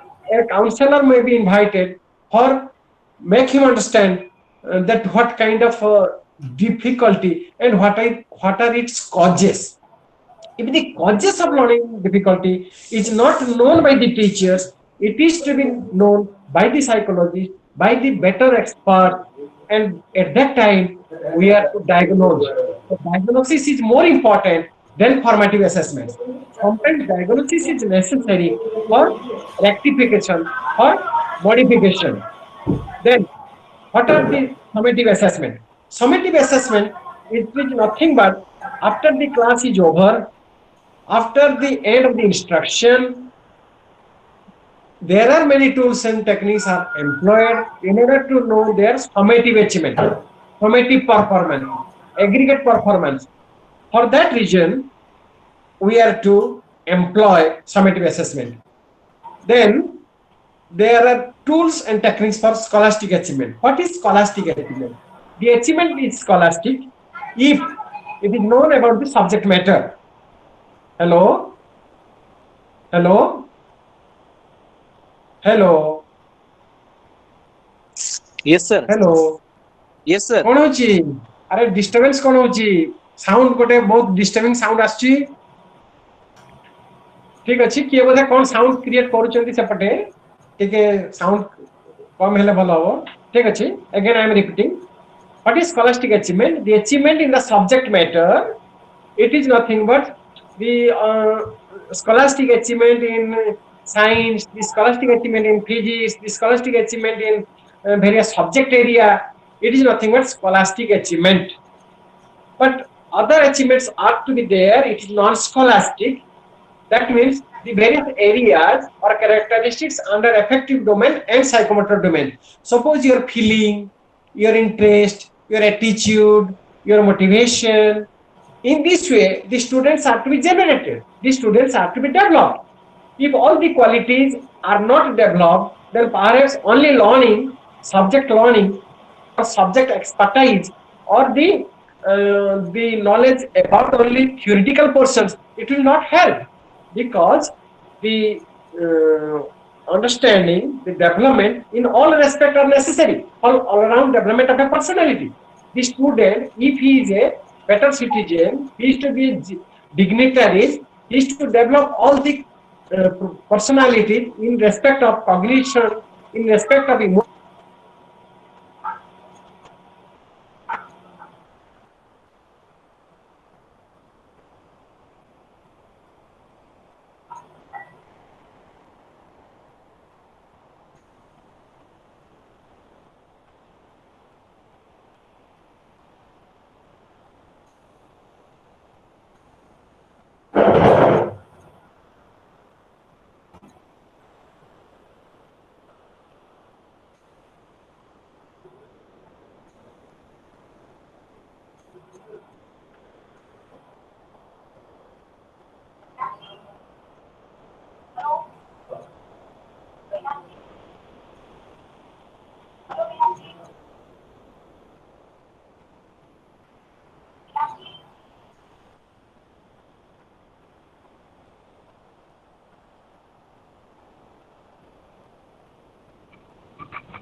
What happened, sir?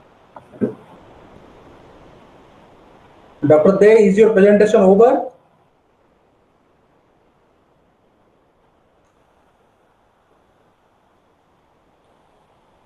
Dr. Day, are you there?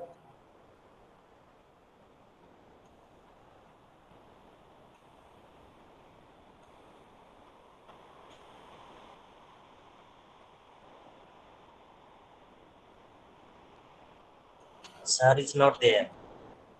He's not online. No?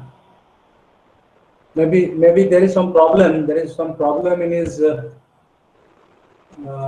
device.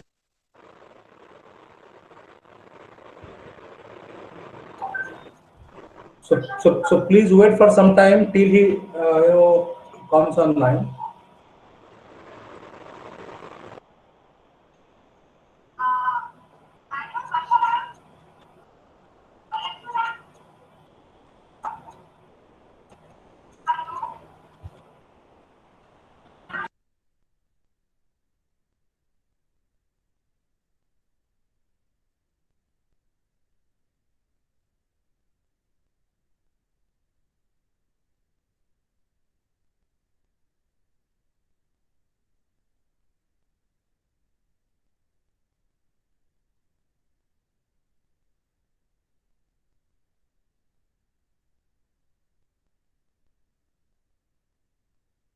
Because some problem there in the connectivity. He is just coming online. So till such time, please wait.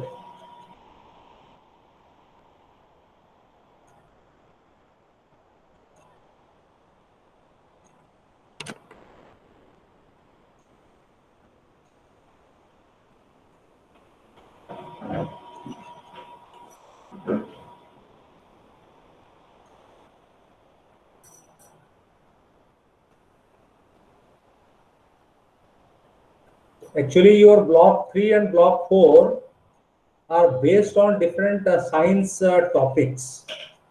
So these topics can be read by yourself. I was talking to Dr. Day, and he was, telling me that this is not pertaining to pedagogy of science, isn't it?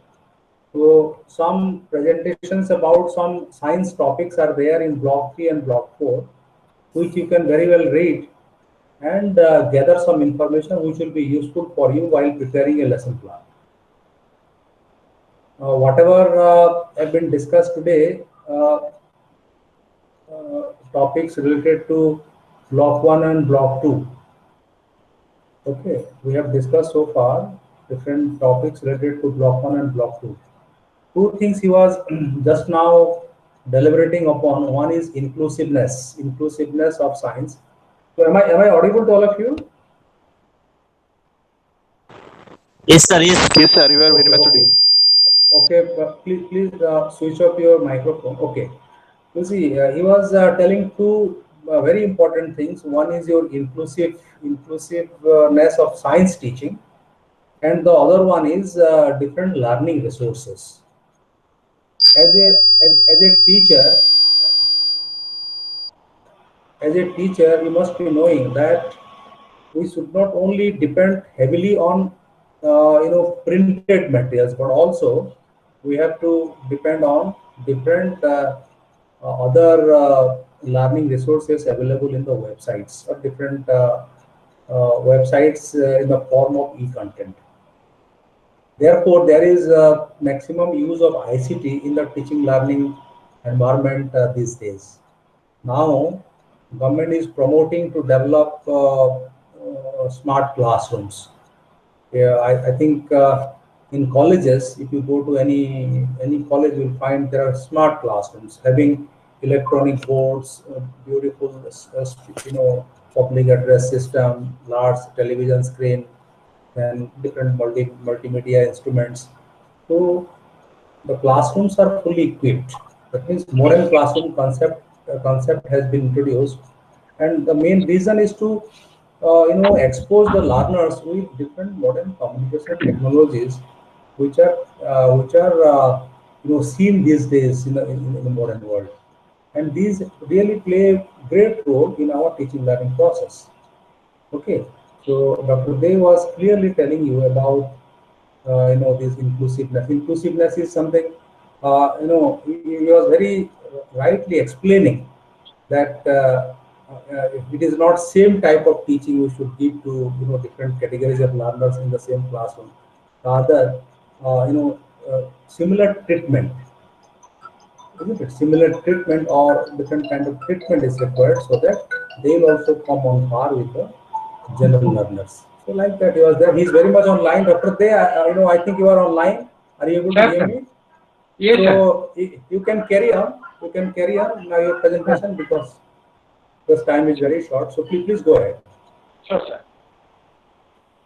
So what we are discussing, it is nothing but tools and techniques, and for that there is an observation schedule, there is an writing scale, there are certain inventory. In this way, there are various scholastic tests and post-scholastic assessment devices are to be used for collection of attributes with respect to subject, domain in subject, and other respects, other attributes or characteristics of the students. If all kinds of characteristics or attributes of the student are measured, are monitored, are developed, are grown, then there is a possibility that the students should develop their scientific personality. So in this way, we have also discussed diagnostic assessment in science. That if we have to test any difficulty in science, actually what is the right kind of difficulty? It is to be assessed. For that, diagnosis is necessary. If the proper diagnosis is not made, if the proper clarification is not made, if the doubt is not cleared in the right kind of terminology, right kind of examples, then the difficulty is not solved. Because science is such a subject, always there will be doubts. There will be doubts because it is not an easy subject. It is a subject to be understood properly. Right comprehension is necessary because science requires comprehension. For that reason, as much as possible, as much tools and techniques should be given, as much testing is being used successfully, and the data is gathered, then upon the data, upon the inadequacy of the student's understanding, upon the difficulties of the student's understanding, upon the point of difficulty raised by the student, it is possible to clarify them. So, after clarification of the doubts raised by the students, using by various devices, using by various techniques, using by various assessment procedures, and after evaluating all the queries made upon by the students, then there is a possibility that they will be clarified about the doubts. In this way, in this block, we have discussed 3 to 4 important phenomena, 3 to 4 important dimensions, directions. One is various approaches to teach science learning, then various methods to be used for better explanation of the science subjects, then various resources or various activities to be taken together for better comprehension of the science learning, and at last we have to adopt various tools and techniques, or we have to adopt various assessment procedures, assessment techniques for proper evaluation, for proper development, for knowing the learning successfulness. So the learning successfulness in science cannot be felt, cannot be known, cannot be judged only by assessment procedures if there is a particular relationship rightly established between the instructional objectives of teaching learning science and the assessment procedures and the evaluation techniques. Then perhaps if all the formats are used in a better order, then perhaps the science learning is successful. For that reason, the instructional objectives are to be formulated, are to be used according to the instructional objectives. The teaching learning should be organized, and if it is organized, keeping view with the methods and processes and various approaches, then after the method is successful, after the approach is successful, after the diagnosis is made, if the assessment is successful, then perhaps at the last part, it may be possible that after the proper evaluation is there, yes, we have achieved the objectives. If it is not, again we have to formulate objectives. Again, according to the formulation of objectives, we have to devise teaching learning process. We have to adopt different methods, and after these methods, if it is successful, then whether it is achieved or not, whether achievement of objectives are there, in this way, it is to be on, in a way, it is a cyclic in nature. First objectives, then methods, then evaluation. After evaluation, again it will come to objectives. So in this way, if a particular cycle is arranged between objectives, methods of teaching and evaluation, then our science learning would progress. Our science learning would develop. Then what we have discussed regarding the approaches, methods, assessment, these techniques, these ways, if it is incorporated in the block number 3 and 4, then perhaps as a science teacher, we would be successful science teacher in dealing various subjects of science in our classroom. Because what we have taught, what we have learned in block 1 and 2, these are direct application, these have direct bearing in transacting our several content portion reflected in block number 3 and 4. If there is misunderstanding arises, this misunderstanding lies with the understanding of block 1 and 2, we cannot be 3 and 4. So it is my earnest request and also instruction that you shall have to clear understanding about the portions reflected in block number 1 and block number 2, specifically these portions with regard to instructional objectives, with regard to methodology, with regard to teaching learning materials, with regard to various teaching learning activities, and with regard to evaluation procedure or assessment procedure. And if these chapters are clear, then perhaps the summary, the suite, you get it from these chapters. If it is rightly applied in the subject reflected in your subject, in your books, textbooks, then perhaps you can be an effective teacher. You will be an efficient teacher. You will deal the science classes perfectly with your satisfaction. With this, I complete the formal discussion, and I ask if there is any doubt with regard to any concept discussed or any query you have with you. Thank you for your patient hearing, listening.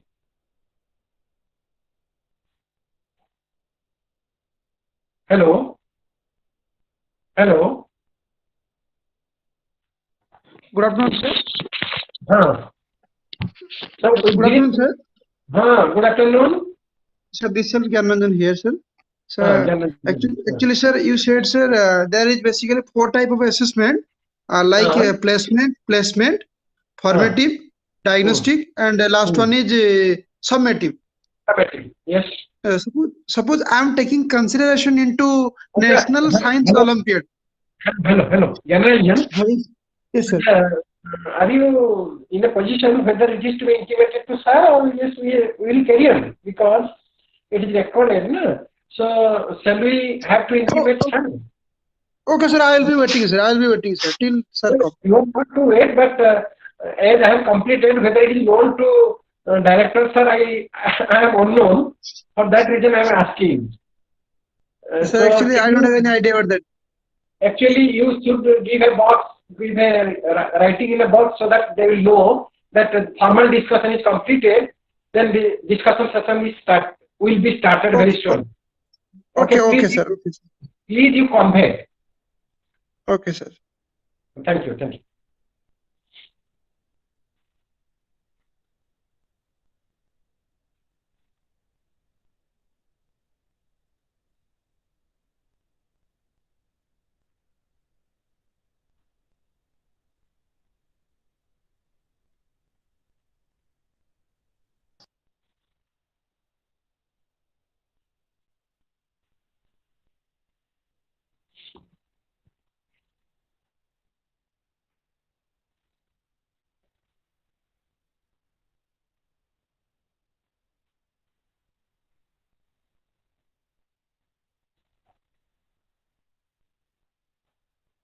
Someone in the meeting denied you access to join.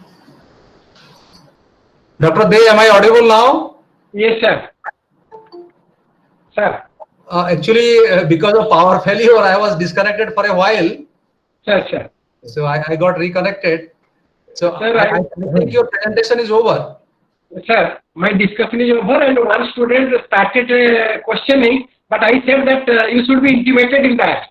So he has requested you to. Okay. Please. Now the students are requested to put up their questions, if there is any. Gyananjan has started asking. Okay. Dear students, if you have any query or any questions pertaining to the presentation given by Dr. Sanjay Dey, you can put up so that we will take up those questions one by one and start responding to them. Sir, good afternoon, sir. Good afternoon. Yes, sir. Good afternoon.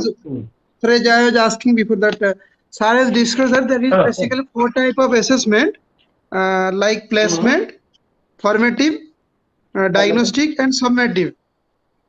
Suppose I will consider about National Science Olympiad. Okay. So that will be under which type of assessment? Actually, when the classroom purpose is concerned, when the classroom learning purpose is given considerations, there are 4 types of purposes. One is placement purpose, second is formative purpose, third is diagnostic purpose, and fourth is summative purpose. So, if the assessment is given, our first purpose is to categorize or to place the students in a particular profession, particular class.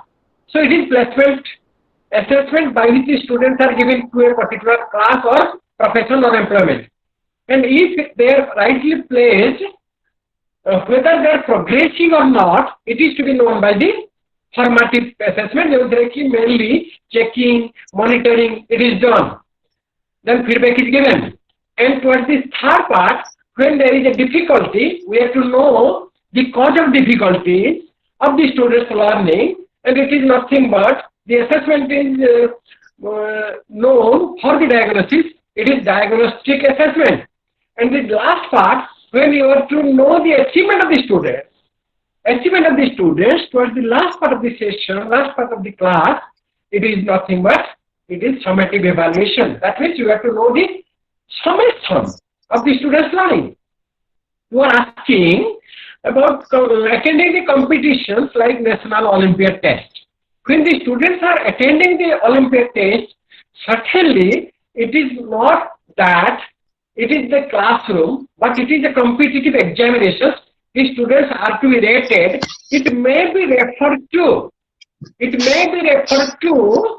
placement as because after selection, a particular rank is there, and from the top, so many students would be given a prize. And for that purpose, it is a placement of prizes, placement of award. And all this, at that time, I can say it is a summative assessment because from the summation result, from the total result, you are graded, you are given a certificate, you are given a prize. So there is a maximum relationship, much more relationship between summative evaluation and placement evaluation. Summative assessment, placement assessment. Based on the summative assessment, you are given a higher place. Based on the summative assessment, you are given a higher place.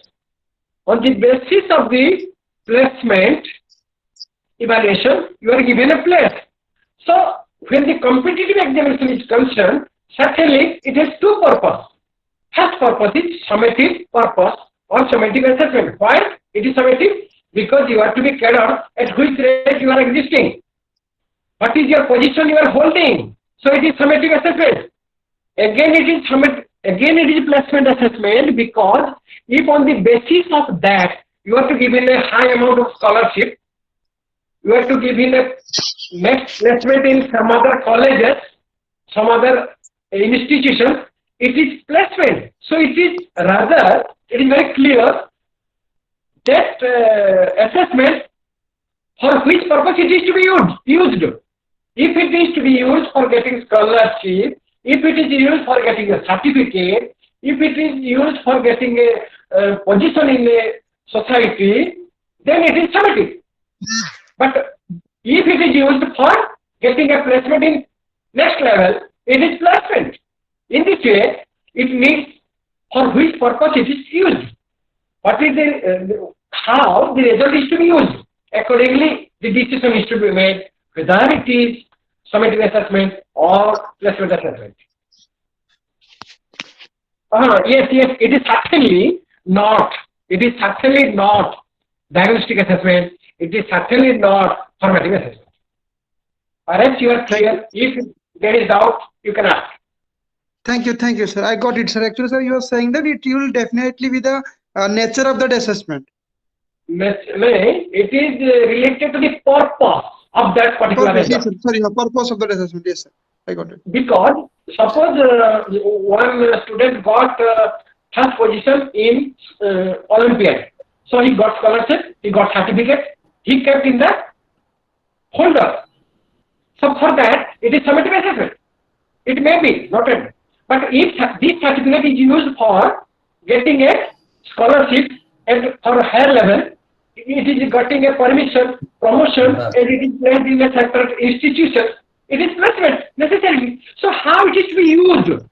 For that it is known whether it is placement or summation. Perhaps you are clear? Yes, sir. Yes, sir. Thank you. Dr. Dev, there is another question by Rajat Satpathy. Yes, sir. He is asking about professional develop. Describe the concept of professional development with respect to science teacher. Yes.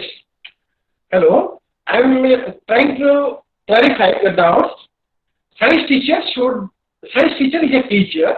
He should develop because he is to develop professionally. So clear distinction between profession and your vocation. Actually, science teacher is a professional. If I say science teacher is a servant, public servant, he is a teacher, he is doing the teachership for his vocation,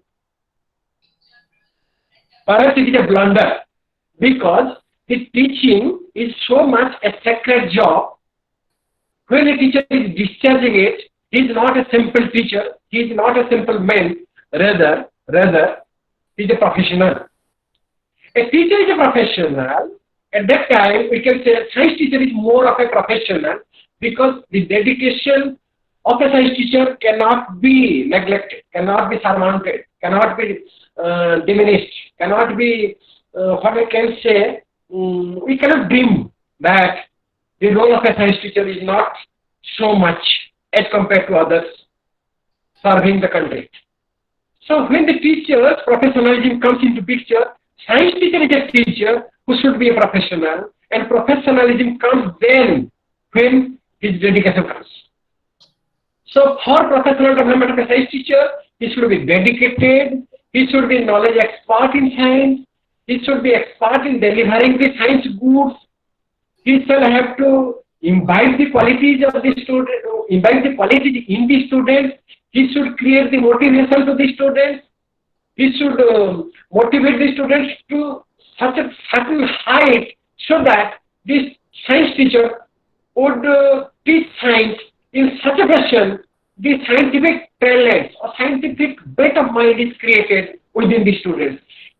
If the teacher can go to that height, perhaps that is professionalism. And if it is possible, if really he is a genuine teacher, he is an experienced teacher, he is an effective teacher, he is an efficient teacher, he has professionalism, he has better qualification, he is a proper learner, he is learning regularly, he has a particular relationship with the student, he has known the psychology of the student.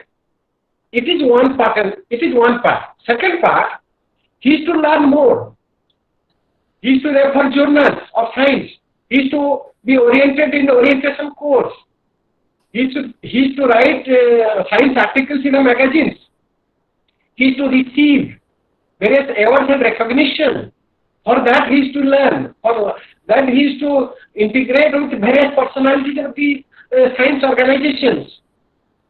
Amongst the students also he is to disseminate information about scientific information, about science. So there are many further activities if it is done by the teachers and he helps the students, then perhaps a learning atmosphere can be created where he can declare himself, yes, I am a professional science teacher.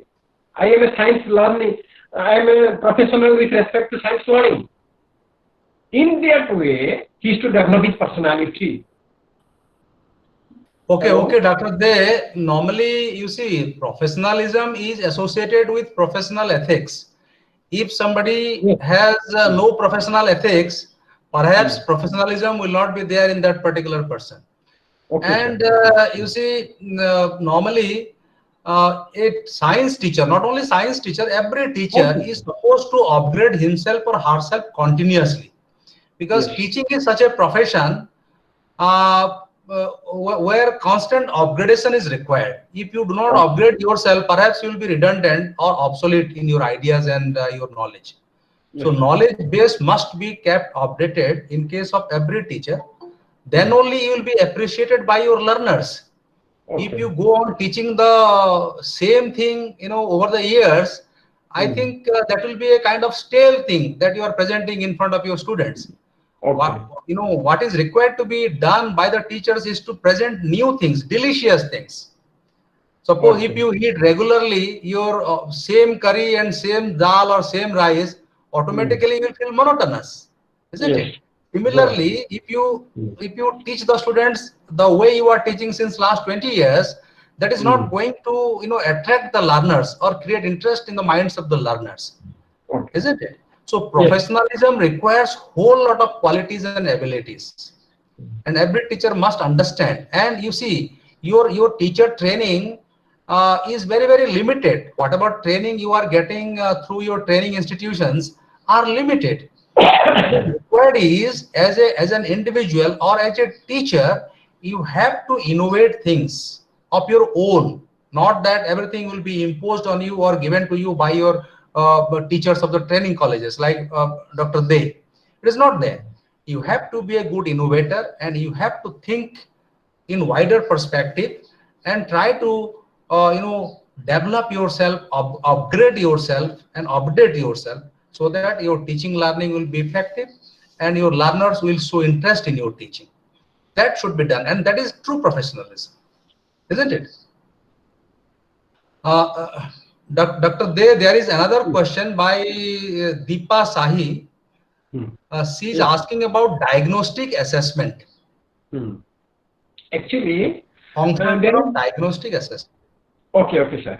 So diagnostic assessment, and there is a relation between formative and diagnostic. There is something much more relation in formative assessment. There is when the students are progressing in the class, when the teaching process is on, it is a checking process. Whether the students are in right direction, whether the teachers are in right direction, whether there is a proper explanation given by the teachers, whether it is audible, whether it is understandable by the teachers. It is to be known in the during the teaching process. So it is known by the teachers if we check the progress. The checking of the progress of the teachers and of the students will be known, and mainly it is done during the teaching and instruction. It is formative assessment in a format. But sometimes it is seen the process is going on, but there is lying a difficulties, there lying a inadequacy, there is lying a maximum doubt, and which is not commonly solved by the teachers.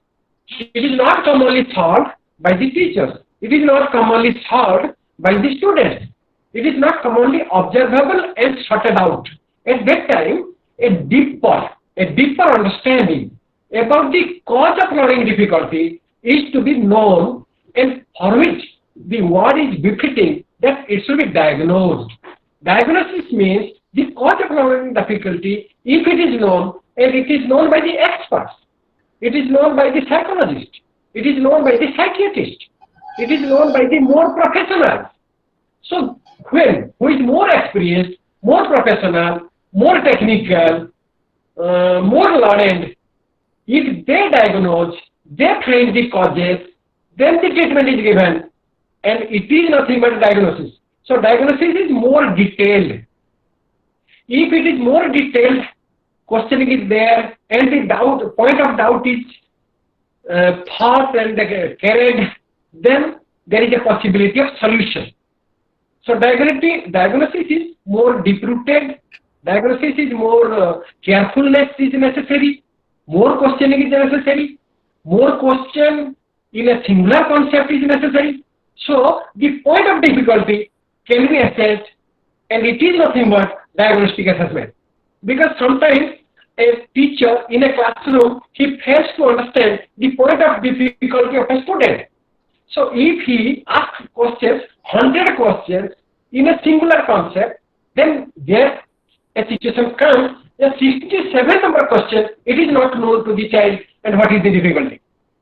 Then only he can find the real cause of difficulty. It is not that, it is simply known as diagnostic assessment. Okay, Dr. There is another question. Please, describe in very precisely. That is heuristic method. Somebody, Satya Prakash Sahu is asking about what is heuristic method. Heuristic method is nothing but discovery method. If one is having a discovery mind, then in this way, if he learns, then it is discovery method. It is child-centered method. It is individual-centered method. So he will innovate, he will know by himself. It is Yes, heuristic method. Nirupama Das is asking the relationship between learning outcomes and assessment. So should I answer this question? It is a very simple thing. Sure. Sir, Nirupama, you see, learning outcome is the end product of your teaching or learning, isn't it? It is the end product. And assessment is nothing but the process of getting to know about, getting to know the learning outcomes, isn't it? It is the process. Assessment is the process of knowing the learning outcome, and learning outcome is the end product. That means the result. Okay. You know, whatever you taught, how do you come to know that your teaching has been effective or not effective? By assessment. You assess, isn't it? Or maybe towards the end you conduct a small examination. And when you get to know the result, if somebody has scored high, then you come to know that the student has understood or the learning objective has been achieved, isn't it? So learning outcome is the end product, the result, and assessment is the process of knowing the learning outcome. Am I wrong, Dr. Dey? No, ठीक है. Assessment is in evaluation is the last part when we give a judgment, when we give a value in sense of the score or it's in a qualitative term. Rather, assessment there is a possibility of many kinds of strategy for assessment, maybe written, maybe viva, maybe observation, maybe rating scale. So, if all are added together and a particular judgment is given, then it is becoming evaluation which is available at the last part of the time. Like that of assignment, theory assessment, assignment 30 marks, last part of assignments, and then workshop, all are graded to put a last valedictory mark, which is evaluation or end product. Rather, all these are nothing but assessment style, assessment procedures, assessment techniques. Okay. You know, Satya Prakash is asking about what are the categories of classroom resources. Satya Prakash, you see, you may be knowing that when a teacher is entering into the class, he is depending upon many resources. For example, your blackboard is a resource. Chalk and blackboard are resources. Your textbook is a resource, learning resource or classroom resource, isn't it? Or if you are taking the help of LCD projector, that is a resource. If you are using any other learning material, they are resources, isn't it? So whatever you are using in your classroom transactions, all those things are resources, nothing else. So there are many learning resources. You are talking about classroom resources. Whatever you normally require or you are using in the classroom, they are learning resources, the classroom resources. Okay. I think we have covered all those questions. There is no other question there. Okay.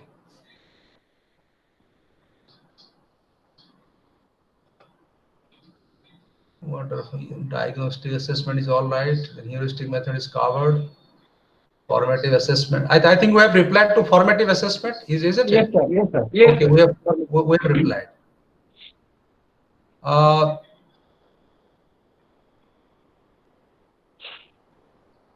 Okay, there is no other question. If anybody wants to ask any question directly, he or she is permitted to ask, or else we will wind up the session. It is already 12:37 and Dr. Dey is very much tired. He has his own engagements. Yesterday he could not come because of very pressed situation. Okay, there is no other question. So thank you very much, Dr. Dey, for such a wonderful presentations. You see, I was also listening to your presentation in the beginning. You were talking about this inclusiveness, which is very important. This is the catchy word at the moment. Now, wherever we go, we hear normally this particular word, inclusiveness. Okay. And if you just look at the versions of Father of the Nation, Mahatma Gandhi, Okay. you will find lots of inclusiveness in his basic education. Sure. Lots of inclusion. Okay. And that is the what should I say? That is the catchy word. And it is implemented to a great extent, and Government of India and different state governments are also trying to create inclusive classrooms, so that not a single child will be deprived. Not a single child will be deprived, and all-round development would take place. That is the idea, and therefore this concept has been added in your B.Ed syllabus. And you're also talking about different learning resources. So all these things are very important. Professionalism, professional development, these are all important concepts, and every teacher must try to understand all these concepts in order to become a vibrant teacher. Okay, thank you, Dr. Dev, for coming online and talking to the students in such a nice manner. So we shall be having similar occasions in future also, and interacting with the students. So thank you very much once again on behalf of all the learners and on behalf of the Regional Center Bhubaneswar. And I must also thank all the learners who participated in today's online classroom. So students, with this we completed your BES 141. As I have already announced that your block 3 and block 4 are based on different science topics, and these topics are nothing but the topics which are normally taught in high school level or in undergraduate level. So all these topics you must understand. Try to go through it at least once, so that most of the presentations which are there in block 3 and block 4 you will be able to understand. So with this we completed your BES 141. So tomorrow we shall start with BES 142 with a new teacher, and same time 10 o'clock you all are requested to join 10 o'clock for BES 142. So thank you very much to all of you. Thank you, sir. Thank you. Thank you.